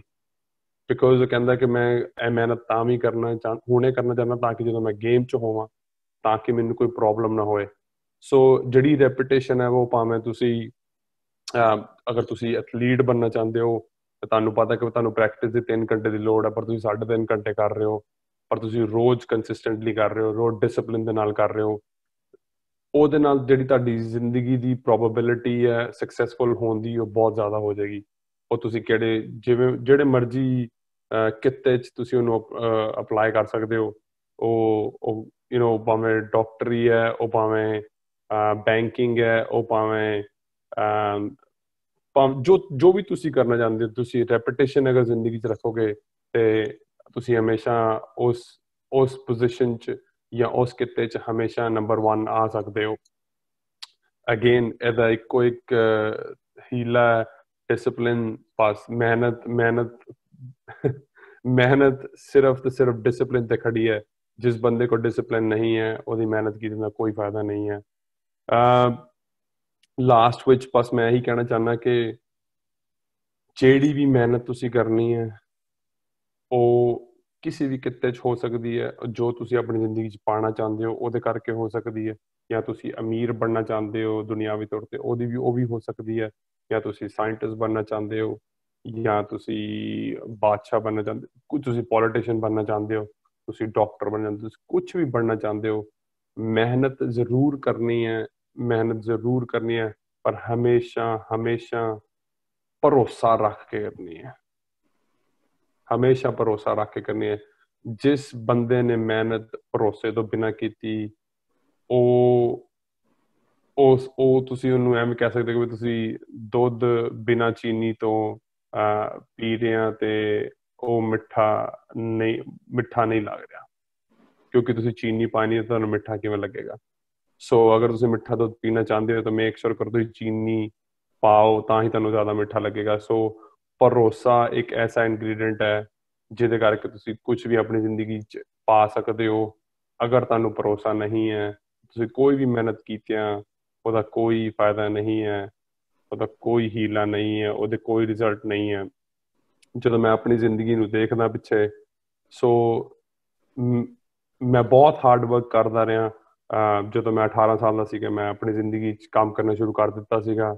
ਬਟ ਮੋਸਟ ਇੰਪੋਰਟੈਂਟਲੀ ਅੱਜ ਤੋਂ 5 ਸਾਲ ਪਹਿਲੇ ਜਦੋਂ ਮੇਰੀ ਜ਼ਿੰਦਗੀ ਬਹੁਤ ਜ਼ਿਆਦਾ ਬਦਲੀ ਹੈ, ਮੈਂ ਹਾਰਡ ਵਰਕ ਉਦੋਂ ਕਰ ਰਿਹਾ ਸੀਗਾ, ਬਟ ਮੈਂ ਗਲਤ ਤਰੀਕੇ ਦਾ ਜਾਂ ਗਲਤ ਡਾਇਰੈਕਸ਼ਨ ਦਾ ਹਾਰਡ ਵਰਕ ਕਰ ਰਿਹਾ ਸੀਗਾ। ਸੋ ਜਦੋਂ ਮੈਂ ਹਾਰਡ ਵਰਕ ਉਹ ਆਪਣੇ ਆਪ ਤੇ ਅਪਲਾਈ ਕੀਤਾ, ਆਪਣੇ ਆਪ ਨੂੰ ਉਹਦੇ ਨੂੰ ਹਾਰਡ ਵਰਕ ਕੀਤਾ, ਆਪਣੇ ਆਪ ਨੂੰ ਗੁਰਬਾਣੀ ਨਾਲ ਜੋੜਿਆ, ਆਪਣੇ ਆਪ ਨੂੰ ਜਦੋਂ ਮਿਹਨਤ ਕਰਨੀ ਸ਼ੁਰੂ ਕੀਤੀ, ਆਪਣੇ ਆਪ ਤੇ ਮਿਹਨਤ ਕਰਨੀ ਕੀਤੀ, ਜਦੋਂ ਮੈਂ ਫਿਜ਼ੀਕਲੀ ਆਪਣੇ ਆਪ ਨੂੰ ਮਿਹਨਤ ਕਰਨੀ ਸ਼ੁਰੂ ਕੀਤੀ ਤਾਂ ਕਿ ਮੈਂ ਫਿਟ ਰਹਿ ਸਕਾਂ, ਜਦੋਂ ਮੈਂ ਆਪਣੇ ਆਪ ਤੇ ਮਿਹਨਤ ਕੀਤੀ, ਭਰੋਸਾ ਰੱਖ ਕੇ ਮਿਹਨਤ ਕੀਤੀ ਕਿ ਮੇਰੀ ਜ਼ਿੰਦਗੀ ਵਧੀਆ ਹੋਏਗੀ ਅੱਗੇ ਜਾ ਕੇ, ਤਾਂ ਹੀ ਮੇਰੀ ਜ਼ਿੰਦਗੀ ਬਹੁਤ ਜ਼ਿਆਦਾ ਬਦਲੀ। ਸੋ ਆਪਾਂ ਮਿਹਨਤ ਜ਼ਰੂਰ ਕਰਨੀ ਹੈ, ਪਰ ਆਪਾਂ ਹਮੇਸ਼ਾ ਭਰੋਸਾ ਰੱਖਣਾ ਕਿ ਬਈ ਜਿਹੜਾ ਭਰੋਸੇ ਤੋਂ ਬਿਨਾਂ ਕੋਈ ਵੀ ਮਿਹਨਤ ਕੀਤੀ ਦਾ ਕੋਈ ਫਾਇਦਾ ਨਹੀਂ ਹੋਣਾ, ਬਿਕੋਜ਼ ਸਾਨੂੰ ਭਰੋਸਾ ਹੀ ਹੈ ਨਹੀਂ ਕਿ ਵੈਸੇ ਹੋਣਾ ਕਿ ਨਹੀਂ ਹੋਣਾ। ਸੋ ਭਰੋਸਾ ਜਿਹੜਾ ਮੰਗਣਾ ਆਪਾਂ ਅਸੀਂ ਮਾਲਕ ਤੋਂ ਮੰਗਣਾ ਹੈ, ਤਾਂ ਕਿ ਸਾਨੂੰ ਮਾਲਕ ਭਰੋਸਾ ਦੇ ਤੇ ਆਪਾਂ ਉਸ ਮਿਹਨਤ ਨੂੰ ਹੋਰ ਸ਼ਿੱਦਤ ਦੇ ਨਾਲ, ਹੋਰ ਪੈਸ਼ਨ ਦੇ ਨਾਲ, ਹੋਰ ਉਦਮ ਦੇ ਨਾਲ ਕਰਦੇ ਹੋਏ ਆਪਣੀ ਜ਼ਿੰਦਗੀ ਜੋ ਆਪਾਂ ਹਾਸਲ ਕਰਨਾ ਚਾਹੁੰਦੇ ਹਾਂ ਉਹ ਆਪਾਂ ਕਰ ਸਕਾਂਗੇ। ਬਸ ਜੀ ਮੈਂ ਇਹੀ ਕਹਿਣਾ। ਬਾਕੀ ਅਗਰ ਤੁਸੀਂ ਕੋਈ ਕੁਐਸਚਨ ਕੁਝ ਪੁੱਛਣਾ ਚਾਹ ਸਕਦੇ, ਕੋਈ ਪੁੱਛਣਾ ਚਾਹ ਰਹੇ ਹੋ ਤੇ ਮੈਂ ਉਹਨੂੰ ਬਿਲਕੁਲ ਆਨਸਰ ਕਰਨਾ ਚਾਹਾਂਗਾ। ਮੈਂ ਬਹੁਤ ਧੰਨਵਾਦ ਕਰਦੀ ਹਾਂ ਜੀ ਵੀਰ ਜੀ ਦਾ। ਵੀਰ ਜੀ ਨੇ ਸਾਨੂੰ ਸਟੂਡੈਂਟ ਸਾਰਿਆਂ ਨੂੰ ਮਿਹਨਤ ਬਾਰੇ ਦੱਸਿਆ, ਕਿਉਂਕਿ ਜੇ ਬੱਚੇ ਮਿਹਨਤ ਕਰਨਗੇ ਤਾਂ ਹੀ ਕਿਸੇ ਮੁਕਾਮ ਤੇ ਪਹੁੰਚ ਸਕਣਗੇ। ਮਿਹਨਤ ਅਤੇ ਪਰਮਾਤਮਾ ਤੇ ਭਰੋਸਾ ਰੱਖ ਕੇ ਹੀ ਅਸੀਂ ਆਪਣੇ ਜੋ ਏਮ ਉਹਨਾਂ ਨੂੰ ਪੂਰਾ ਕਰ ਸਕਦੇ ਹਾਂ। ਸੋ ਬਹੁਤ ਧੰਨਵਾਦ ਵੀਰ ਜੀ ਦਾ। ਵੀਰ ਜੀ ਨੇ ਬਹੁਤ ਸਾਰੀਆਂ ਐਗਜ਼ਾਮਪਲ ਦਿੱਤੀਆਂ ਸਾਨੂੰ ਕਿ ਕਿਸ ਤਰ੍ਹਾਂ ਕਿ ਅਸੀਂ ਰਿਸੋਰਸਿਸ ਦੀ ਘਾਟ ਹੋਣ ਕਾਰਨ ਵੀ ਜੇ ਅਸੀਂ ਮਿਹਨਤ ਕਰਾਂਗੇ ਤਾਂ ਅਸੀਂ ਬਹੁਤ ਅੱਗੇ ਨਿਕਲ ਸਕਦੇ ਹਾਂ। ਮੈਂ ਸਭ ਤੋਂ ਪਹਿਲਾਂ ਇੱਕ ਕੁਐਸਚਨ ਜੋ ਚੈਟ ਵਿੱਚ ਆਇਆ ਵੀਰ ਜੀ ਨੂੰ ਪੁੱਛਣਾ ਚਾਹਾਂਗੀ। ਸਰ ਇੱਕ ਕੁਐਸਚਨ ਆਇਆ ਕਿ ਹਾਰਡ ਵਰਕ ਤੇ ਸਮਾਰਟ ਵਰਕ ਦੇ ਵਿੱਚ ਕੀ ਫਰਕ ਹੈ? ਬਹੁਤ ਵਧੀਆ ਕੁਐਸਚਨ ਹੈ ਜੀ। ਤੇ ਹਾਰਡ ਵਰਕ ਤੇ ਸਮਾਰਟ ਵਰਕ, ਦੇਖੋ ਹਾਰਡ ਵਰਕ ਕਰਨਾ ਹੀ ਕਰਨਾ ਹੈ, ਉਹਦਾ ਕੋਈ ਸ਼ਾਰਟਕਟ ਨਹੀਂ ਹੈ। ਸੋ ਮੈਂ ਤੁਹਾਨੂੰ ਇੱਕ ਛੋਟਾ ਜਿਹਾ ਐਗਜ਼ਾਮਪਲ ਦੇਣਾ ਜੋ ਮੈਂ ਆਪਣੀ ਇੰਡਸਟਰੀ 'ਚ ਹੋ ਰਿਹਾ ਦੇਖ ਰਿਹਾ, ਤੇ ਜਿਹਦੇ ਕਰਕੇ ਜੋ ਸਾਡਾ ਬਿਜ਼ਨਸ ਆ ਬਹੁਤ ਜ਼ਿਆਦਾ ਗਰੋ ਹੋ ਰਿਹਾ। ਸੋ ਮੈਂ ਉਹਦਾ ਥੋੜਾ ਜਿਹਾ ਐਗਜ਼ਾਮਪਲ ਦੇਣਾ ਚਾਹੁੰਦਾ। ਕਈ ਲੋਕ ਸੋ ਥੋੜਾ ਮੈਂ ਵੀ ਦੱਸਣਾ ਚਾਹੁੰਦਾ ਕਿ ਆਪਾਂ ਕਰਦੇ ਕੀ ਆ, ਆਪਾਂ ਲੋਕਾਂ ਦੀ ਮਦਦ ਕਰੀਦੀ ਹੈ ਟੂ ਓਬਟੇਨ ਫਾਈਨੈਂਸ, ਕਿ ਉਹਨਾਂ ਨੂੰ ਆਪਣੇ ਘਰ ਦੇ ਮੌਰਗੇਜ ਮਿਲ ਜਾਏ। ਠੀਕ ਹੈ ਜੀ। ਸੋ ਲੋਕ ਤੁਹਾਨੂੰ ਉਦੋਂ ਹੀ ਦੇਖਦੇ ਨੇ, ਉਦੋਂ ਹੀ ਚਾਹੁੰਦੇ ਨੇ ਜਦੋਂ ਉਹ ਤੁਹਾਨੂੰ ਜਾਣਦੇ ਨੇ। ਸੋ ਕਈ ਲੋਕ ਉਹ ਤਾਂ ਕਿ ਅਗਲੇ ਲੋਕ ਉਹਨਾਂ ਨੂੰ ਜਾਣ ਸਕਣ, ਉਹ ਜਾ ਕੇ ਬਾਹਰ ਸੈਮੀਨਾਰਸ ਕਰਦੇ ਨੇ, ਉਹ ਬਾਹਰ ਜਾ ਕੇ ਹੋਮ ਸ਼ੋਜ਼ ਕਰਦੇ ਨੇ ਜਾਂ ਹੋਰ ਵੀ ਸ਼ੋਜ਼ ਕਰਦੇ ਨੇ ਜਿੱਥੇ ਜਾ ਕੇ ਬੰਦੇ ਮਿਲ ਸਕਣ। But from the last couple of years ਮੈਂ ਹਾਰਡ ਵਰਕ ਉਵੇਂ ਹੀ ਕਰ ਰਿਹਾ, ਬਟ ਮੈਂ ਸਮਾਰਟ ਵਰਕ ਇਹ ਕਰ ਰਿਹਾ ਕਿ ਮੈਂ ਸਾਰਾ ਕੁਝ ਆਪਣੇ ਸੋਸ਼ਲ ਮੀਡੀਆ ਤੇ ਕਰ ਰਿਹਾ। ਫੋਰ ਐਗਜ਼ਾਮਪਲ ਜਦੋਂ ਆਪਾਂ ਸੈਮੀਨਾਰ ਤੇ ਜਾਂਦੇ ਹਾਂ, ਜਦੋਂ ਕੋਈ ਬੰਦਾ ਸੈਮੀਨਾਰ ਰਚਦਾ, ਸੈਮੀਨਾਰ ਦਾ ਮਤਲਬ ਇਹੀ ਹੈ ਕਿ ਵੀ ਤੁਸੀਂ ਪਹਿਲੇ ਇਨਫੋਰਮੇਸ਼ਨ ਦਿਓ, ਇਹਨਾਂ ਨੂੰ ਬਾਅਦ ਚੋਂ ਉਹ ਲੋਕ ਤੁਹਾਨੂੰ ਕੁਐਸਚਨ ਪੁੱਛਣਗੇ। ਸੋ ਉਹ ਜਦੋਂ ਦੇਖਿਆ ਜਾਏ ਤੇ ਤੁਹਾਨੂੰ ਇੱਕ ਟਾਈਮ ਉਲੀਕਣਾ ਪੈਂਦਾ ਹੈ, ਇੱਕ ਜਗ੍ਹਾ ਉਲੀਕਣੀ ਪੈਂਦੀ ਹੈ, ਉਸ ਤੋਂ ਬਾਅਦ ਤੁਹਾਨੂੰ ਸਾਰਾ ਕੁਝ ਦੇਣਾ ਪੈਂਦਾ ਹੈ। ਪਰ ਹੋ ਸਕਦਾ ਹੈ ਤੁਸੀਂ ਫਿਰ ਵੀ ਜਿਹੜੇ ਲੋਕ ਉੱਥੇ ਸੈਮੀਨਾਰ 'ਚ ਆਏ ਨੇ ਉਹਨਾਂ ਦੇ ਕੁਐਸਚਨਸ ਜਿਹੜੇ ਨੇ ਉਹ ਆਨਸਰ ਨਾ ਹੋ ਸਕਣ। ਹਾਊਐਵਰ ਜਦੋਂ ਮੈਂ ਅੱਜ ਪਿਛਲੇ 2-2.5 ਸਾਲਾਂ ਤੋਂ ਜੋ ਆਪਾਂ ਕਰ ਰਹੇ ਹਾਂ, specially in our business, and ਸਾਡੇ ਜਿਹੜਾ ਕੰਮ ਬਹੁਤ ਜ਼ਿਆਦਾ ਸਕਸੈਸਫੁਲ ਹੈ, ਉਹਦਾ ਮਤਲਬ ਉਹਦਾ ਇਹੀ ਫਾਇਦਾ ਕਿ ਆਪਾਂ ਹਾਰਡ ਵਰਕ ਕਰ ਰਹੇ ਹਾਂ, ਬਟ ਆਪਾਂ ਸਮਾਰਟ ਵਰਕ ਕਰ ਰਹੇ ਹਾਂ। ਤਾਂ ਕਿ ਆਪਾਂ ਫੇਸਬੁੱਕ ਗਰੁੱਪਸ ਹੈਗੇ ਨੇ ਇੱਥੇ, for example first home buyers ਨੇ ਜਾਂ ਇਨਵੈਸਟਮੈਂਟ ਜਿਵੇਂ ਪ੍ਰੋਪਰਟੀ ਲੋਕਾਂ ਨੇ, ਉਹਨਾਂ ਨੇ ਫੇਸਬੁੱਕ ਗਰੁੱਪਸ ਬਣਾਏ ਹੋਏ ਨੇ। ਸੋ ਉੱਥੇ ਲੋਕ ਆ ਕੇ ਕੁਐਸਚਨਸ ਪੁੱਛਦੇ ਨੇ ਤੇ ਮੈਂ ਬਸ ਉਹਨਾਂ ਦੇ ਕੁਐਸਚਨਸ ਨੂੰ ਆਨਸਰ ਕਰ ਰਿਹਾ ਵਿਦਆਊਟ ਐਕਸਪੈਕਟਿੰਗ ਐਨੀਥਿੰਗ। ਮੈਂ ਉਹਨਾਂ ਤੋਂ ਕੁਝ ਐਕਸਪੈਕਟ ਨਹੀਂ ਕਰ ਰਿਹਾ, ਬਸ ਮੈਂ ਉਹਨਾਂ ਨੂੰ ਆਨਸਰ ਕਰ ਰਿਹਾ, ਬਿਕੋਜ਼ ਦੈਟਸ ਐਗਜ਼ੈਕਟਲੀ ਵਾਟ ਲੋਕ ਮਤਲਬ ਜਿਹੜੇ ਬੰਦੇ ਚਾਹੁੰਦੇ ਨੇ ਕਿ ਵੀ ਉਹਨਾਂ ਦੇ ਕੁਐਸਚਨਸ ਆਨਸਰ ਹੋ ਜਾਣ। So at the same time hard work ਤੇ ਮੈਂ ਕਰ ਰਿਹਾ, ਬਟ ਮੈਂ ਸਮਾਰਟ ਵਰਕ ਕਰ ਰਿਹਾ ਤਾਂ ਕਿ ਲੋਕਾਂ ਦੀ ਨੀਡਸ ਪੂਰੀ ਹੋ ਜਾਏ। ਸੋ ਆਈ ਹੋਪ ਥੋੜਾ ਜਿਹਾ ਆਨਸਰ ਕੀਤਾ ਹੋਇਆ ਜਿਨ੍ਹਾਂ ਨੇ ਵੀ ਕੁਐਸਚਨ ਪੁੱਛਿਆ। It's a very good question by the way. So next ਬਹੁਤ ਸਾਰੇ ਬੱਚਿਆਂ ਦੇ ਹੈਂਡ ਰੇਜ਼ ਆਪਾਂ ਉਹਨਾਂ ਨੂੰ ਲੈਣੇ ਆ ਜੀ। ਮੈਂ ਸਾਰੇ ਬੱਚਿਆਂ ਨੂੰ ਬੇਨਤੀ ਕਰਾਂਗੀ ਕਿ ਟੌਪਿਕ ਦੇ ਨਾਲ ਰਿਲੇਟਡ ਹੀ ਕੁਐਸਚਨ ਪੁੱਛੇ ਜਾਣ ਔਰ ਬੜੇ ਸੰਖੇਪ ਦੇ ਵਿੱਚ। ਸਭ ਤੋਂ ਪਹਿਲਾਂ ਈਪੀਪੀ ਨੰਬਰ 16019 ਮੋਗਾ ਤੋਂ। ਹਾਂਜੀ। ਵਾਹਿਗੁਰੂ ਜੀ ਕਾ ਖਾਲਸਾ ਵਾਹਿਗੁਰੂ ਜੀ ਕੀ ਫਤਿਹ। ਵਾਹਿਗੁਰੂ ਜੀ ਕਾ ਖਾਲਸਾ ਵਾਹਿਗੁਰੂ ਜੀ ਕੀ ਫਤਿਹ। ਵਾਹਿਗੁਰੂ ਜੀ ਕੀ ਫਤਿਹ। ਪਹਿਲਾਂ ਤਾਂ ਮੈਂ ਜਸਮੀਤ ਅੰਕਲ ਦਾ ਬਹੁਤ ਬਹੁਤ ਧੰਨਵਾਦ ਕਰਦੀ ਹਾਂ ਕਿ ਉਹਨਾਂ ਨੇ ਸਾਨੂੰ ਇੰਨੀ ਵਧੀਆ ਨੌਲੇਜ ਦਿੱਤੀ। ਮੈਂ ਅੱਜ ਇਹ ਕਹਿਣਾ ਚਾਹੁੰਦੀ ਸੀ ਕਿ ਸਾਨੂੰ ਹਾਰਡ ਵਰਕ ਕਰਨਾ ਚਾਹੀਦਾ ਹੈ। ਕਈ ਲੋਕ ਹਾਰਡ ਵਰਕ ਨਹੀਂ ਕਰਦੇ, ਪਰ ਆਪਣੇ ਜੋ ਚੀਜ਼ ਉਹਨਾਂ ਨੂੰ ਚਾਹੀਦੀ ਹੈ ਉਹ ਪਾਉਣ ਦੀ ਕੋਸ਼ਿਸ਼ ਕਰਦੇ ਹਨ। ਤਾਂ ਸਾਨੂੰ ਜੋ ਚੀਜ਼ ਚਾਹੀਦੀ ਹੁੰਦੀ ਹੈ ਉਸ ਲਈ ਸਾਨੂੰ ਹਾਰਡ ਵਰਕ ਕਰਨਾ ਚਾਹੀਦਾ ਹੈ, ਤਾਂ ਹੀ ਅਸੀਂ ਉਸ ਚੀਜ਼ ਨੂੰ ਪ੍ਰਾਪਤ ਕਰ ਸਕਾਂਗੇ। Thank you. ਵਾਹਿਗੁਰੂ ਜੀ ਕਾ ਖਾਲਸਾ ਵਾਹਿਗੁਰੂ ਜੀ ਕੀ ਫਤਿਹ। ਵਧੀਆ ਜੀ। ਨੈਕਸਟ ਅਵਨੀਤ ਕੌਰ ਜੀ ਲੁਧਿਆਣਾ ਤੋਂ। ਵਾਹਿਗੁਰੂ ਜੀ ਕਾ ਖਾਲਸਾ ਵਾਹਿਗੁਰੂ ਜੀ ਕੀ ਫਤਿਹ। ਕਾਲ ਖਾਏ ਵਿੱਚ ਹੱਥੋਂ ਦੇ ਨਾਨਕ ਰਹੁ ਪਛਾਣਿਆ ਸੀ। ਜ਼ਿੰਦਗੀ ਦਾ ਅਸਲ ਰਸਤਾ ਉਸੇ ਨੂੰ ਸਮਝ ਆਇਆ ਹੈ ਜੋ ਮਿਹਨਤ ਨਾਲ ਕਮਾਈ ਕਰਦਾ ਹੈ ਤੇ ਵੰਡ ਕੇ ਖਾਂਦਾ ਹੈ। ਵਾਹਿਗੁਰੂ ਜੀ ਕਾ ਖਾਲਸਾ ਵਾਹਿਗੁਰੂ ਜੀ ਕੀ ਫਤਿਹ। ਬਿਲਕੁਲ ਜੀ, ਮਿਹਨਤ ਕਰਾਂਗੇ ਤਾਂ ਹੀ ਕੁਝ ਪਾਵਾਂਗੇ। So next 1170 Rupinder Kaur. ਵਾਹਿਗੁਰੂ ਜੀ ਕਾ ਖਾਲਸਾ ਵਾਹਿਗੁਰੂ ਜੀ ਕੀ ਫਤਿਹ। ਜੀ first of all thank you sir, ਤੁਸੀਂ ਇਸ ਕੈਂਪ ਵਿੱਚ ਸਾਨੂੰ ਇੰਨਾ ਵਧੀਆ ਨੌਲੇਜ ਦਿੱਤੀ ਹੈ। ਮੈਂ ਮਿਹਨਤ ਹੀ ਕਹਿਣਾ ਚਾਹਾਂਗੀ ਕਿ ਆਪਣੇ ਆਪ ਨੂੰ ਇੰਨਾ ਮਜ਼ਬੂਤ ਬਣਾਓ ਕਿ ਮੈਂ ਕੁਝ ਕਰਨਾ ਵਾ, ਮੈਂ ਕੁਝ ਬਣਨਾ ਵਾ। ਜੇਕਰ ਆਪਣੇ ਆਪ ਵਿੱਚ ਇੰਨੀ ਹਿੰਮਤ ਹੋਵੇਗੀ ਕਿ ਜੇ ਮੈਂ ਕੁਝ ਬਣ ਕੇ ਦਿਖਾਵਾਂਗਾ ਤਾਂ ਫਿਰ ਆਪਣੇ ਅੰਦਰ ਹਾਰਡ ਵਰਕ ਕਰਨ ਦੀ ਇੱਛਾ ਪੈਦਾ ਹੋਵੇਗੀ। ਜੇਕਰ ਆਪਾਂ ਹਾਰਡ ਵਰਕ ਕਰਾਂਗੇ ਤਾਂ ਹੀ ਅਸੀਂ ਕੁਝ ਨਾ ਕੁਝ ਬਣ ਸਕਦੇ ਹਾਂ। ਜੇਕਰ ਬਣਾਂਗੇ ਤਾਂ ਹੀ ਜ਼ਿੰਦਗੀ ਸਫਲ ਹੋ ਸਕਦੇ ਹਾਂ, ਕਿਉਂਕਿ ਵਿਹਲੇ ਰਹਿਣਾ ਜ਼ਿੰਦਗੀ ਦਾ ਕੋਈ ਅਸੂਲ ਨਹੀਂ ਜ਼ਿੰਦਗੀ ਦਾ। ਜੇਕਰ ਕੰਮ ਕਰਾਂਗੇ ਤਾਂ ਹੀ ਕੁਝ ਬਣ ਕੇ ਦਿਖਾਵਾਂਗੇ। ਵਾਹਿਗੁਰੂ ਜੀ ਕਾ ਖਾਲਸਾ ਵਾਹਿਗੁਰੂ ਜੀ ਕੀ ਫਤਿਹ। ਅਤੇ ਮੈਂ ਸਾਰੇ ਸਟੂਡੈਂਟਸ ਨੂੰ ਬੇਨਤੀ ਕਰਾਂਗੀ ਕਿ ਪਲੀਜ਼ ਆਪਣੀ ਕਲਾਸ ਜ਼ਰੂਰ ਬੋਲੋ ਜੀ ਸਟਾਰਟਿੰਗ ਦੇ ਵਿੱਚ। ਈਪੀਪੀ 15087। ਵਾਹਿਗੁਰੂ ਜੀ ਕਾ ਖਾਲਸਾ ਵਾਹਿਗੁਰੂ ਜੀ ਕੀ ਫਤਿਹ ਜੀ। ਵਾਹਿਗੁਰੂ ਜੀ ਕਾ ਖਾਲਸਾ ਵਾਹਿਗੁਰੂ ਜੀ ਕੀ ਫਤਿਹ। ਮੈਮ ਮੈਂ ਪਹਿਲਾਂ ਤਾਂ ਤੁਹਾਡਾ ਧੰਨਵਾਦ ਕਰਨਾ ਚਾਹੁੰਦੀ ਹਾਂ ਕਿ ਸਾਨੂੰ ਅੱਜ ਇੰਨਾ ਵਧੀਆ ਸਿੱਖਣ ਨੂੰ ਮਿਲਿਆ। ਤੇ ਮੇਰਾ ਨਾਮ ਖੁਸ਼ਪ੍ਰੀਤ ਕੌਰ ਹੈ। ਮੇਰਾ ਈਪੀਪੀ ਨੰਬਰ 15087 ਹੈ। ਮੇਰੀ ਜ਼ੋਨ ਮਾਨਸਾ ਹੈ ਤੇ ਮੈਂ 10ਵੀਂ ਕਲਾਸ ਵਿੱਚ ਪੜ੍ਹਦੀ ਹਾਂ। ਮੈਂ ਇਹ ਕਹਿਣਾ ਚਾਹੁੰਦੀ ਸੀ ਕਿ ਸਾਨੂੰ ਵੱਧ ਮਿਹਨਤ ਨਾਲ ਜ਼ਿਆਦਾ ਵੀ ਵਧੀਆ ਮਿਹਨਤ ਵਾਸਤੇ ਵਧੀਆ ਮਿਹਨਤ ਕਰਨੀ ਚਾਹੀਦੀ ਹੈ ਜੀ। ਬਹੁਤ ਧੰਨਵਾਦ ਜੀ ਤੁਹਾਡਾ। ਸੋ ਨੈਕਸਟ ਵਾਹਿਗੁਰੂ ਜੀ ਖਾਲਸਾ ਵਾਹਿਗੁਰੂ ਜੀ ਕੀ ਫਤਿਹ। 10481 ਸਹਿਜਪ੍ਰੀਤ ਕੌਰ। ਵਾਹਿਗੁਰੂ ਜੀ ਕਾ ਖਾਲਸਾ ਵਾਹਿਗੁਰੂ ਜੀ ਕੀ ਫਤਿਹ। ਮੈਮ ਹਾਂਜੀ ਮੇਰੀ ਆਵਾਜ਼ ਆ ਰਹੀ ਹੈ ਜੀ? ਹਾਂਜੀ ਹਾਂਜੀ ਆ ਰਹੀ ਹੈ ਜੀ। ਹਾਂਜੀ, ਮੈਂ ਹਾਰਡ ਵਰਕ ਦੀ ਇੱਕ ਸਟੋਰੀ ਸ਼ੇਅਰ ਕਰਨਾ ਚਾਹੁੰਦੀ ਹਾਂ। ਹਾਂਜੀ ਜਿਵੇਂ ਕਿ ਅਸੀਂ ਸਾਰੇ ਜਾਣਦੇ ਹਾਂ, ਜਿਹੜੇ ਲਾਲ ਬਹਾਦਰ ਸ਼ਾਸਤਰੀ ਜੀ ਹਨ ਉਹ ਸਾਡੇ ਦੂਸਰੇ ਪ੍ਰਾਈਮ ਮਿਨਿਸਟਰ ਹੋਏ ਹਨ। ਪਰ ਜਦੋਂ ਉਹ ਛੋਟੇ ਹੁੰਦੇ ਸਨ ਤਾਂ ਉਹਨਾਂ ਦੇ ਘਰ ਦੇ ਹਾਲਾਤ ਇੰਨੇ ਮਾੜੇ ਹੁੰਦੇ ਸਨ, ਉਹਨਾਂ ਕੋਲ ਪੜ੍ਹਨ ਦੇ ਲਈ ਰਿਸੋਰਸਿਸ ਵੀ ਨਹੀਂ ਸਨ। ਜਦੋਂ ਉਹ ਆਪਣੀ ਪਾਠਸ਼ਾਲਾ ਜਾਇਆ ਕਰਦੇ ਸਨ ਤਾਂ ਉਹਦੇ ਵਿਚਕਾਰ ਇੱਕ ਨਦੀ ਆਉਂਦੀ ਸੀ ਤੇ ਉੱਥੇ ਕਿਸ਼ਤੀ ਚੱਲਦੀ ਹੁੰਦੀ ਸੀ, ਪਰ ਉਹਨਾਂ ਕੋਲ ਕਿਸ਼ਤੀ ਦੇ ਚੜ੍ਹਨ ਜੋਗੇ ਪੈਸੇ ਨਹੀਂ ਸੀ ਹੁੰਦੇ। ਤਾਂ ਉਹ ਆਪਣੀ ਪਾਠਸ਼ਾਲਾ ਪਹੁੰਚਣ ਦੇ ਲਈ ਨਦੀ ਨੂੰ ਤੈਰ ਕੇ ਪਾਰ ਕਰਦੇ ਸਨ। ਤੇ ਫਿਰ ਇੱਕ ਦਿਨ ਉਹਨਾਂ ਨੂੰ ਅਧਿਆਪਕ ਨੇ ਕਿਹਾ ਵੀ ਤੁਹਾਡੇ ਕੋਲ ਤਾਂ ਬੁੱਕਸ ਵੀ ਹੈ ਨਹੀਂ। ਤਾਂ ਉਹਨਾਂ ਨੇ ਸਾਰੀ ਰਾਤ ਜਾਗ ਕੇ ਇੱਕ ਆਪਣੇ ਦੋਸਤ ਦੀ ਬੁੱਕ ਮੰਗ ਕੇ ਕਾਪੀਆਂ ਬਣਾਈਆਂ ਤੇ ਉਹਨਾਂ ਨੇ ਇੰਨੀ ਮਿਹਨਤ ਕੀਤੀ ਕਿ ਬਾਅਦ ਵਿੱਚ ਸਾਡੇ ਦੇਸ਼ ਦੇ ਪ੍ਰਧਾਨ ਮੰਤਰੀ ਬਣੇ। ਤਾਂ ਉਹਨਾਂ ਕੋਲ ਰਿਸੋਰਸ ਵੀ ਨਹੀਂ ਸਨ, ਪਰ ਅੱਜ ਸਾਡੇ ਕੋਲ ਸਾਰੇ ਰਿਸੋਰਸ ਹਨ। ਤਾਂ ਜੇ ਅਸੀਂ ਹਾਰਡ ਵਰਕ ਕਰਾਂਗੇ ਤਾਂ ਸਾਨੂੰ ਜ਼ਰੂਰ ਸਕਸੈਸ ਪ੍ਰਾਪਤ ਹੋਵੇਗੀ। ਸੋ ਸਾਨੂੰ ਹਾਰਡ ਵਰਕ ਜ਼ਰੂਰ ਕਰਨਾ ਚਾਹੀਦਾ ਹੈ, ਤਾਂ ਹੀ ਅਸੀਂ ਜ਼ਿੰਦਗੀ ਵਿੱਚ ਸਫਲਤਾ ਪਾਵਾਂਗੇ ਤੇ ਕੁਝ ਬਣ ਸਕਾਂਗੇ। ਵਾਹਿਗੁਰੂ ਜੀ ਕਾ ਖਾਲਸਾ ਵਾਹਿਗੁਰੂ ਜੀ ਕੀ ਫਤਿਹ। ਬਿਲਕੁਲ ਜੀ, ਇੱਦਾਂ ਦੀ ਬਹੁਤ ਸਾਰੀ ਸਟੋਰੀਜ਼ ਨੇ, ਇਹਨਾਂ ਤੋਂ ਅਸੀਂ ਪ੍ਰੇਰਨਾਵਾਂ ਲਈਏ। ਈਪੀਪੀ ਨੰਬਰ 14180 14181।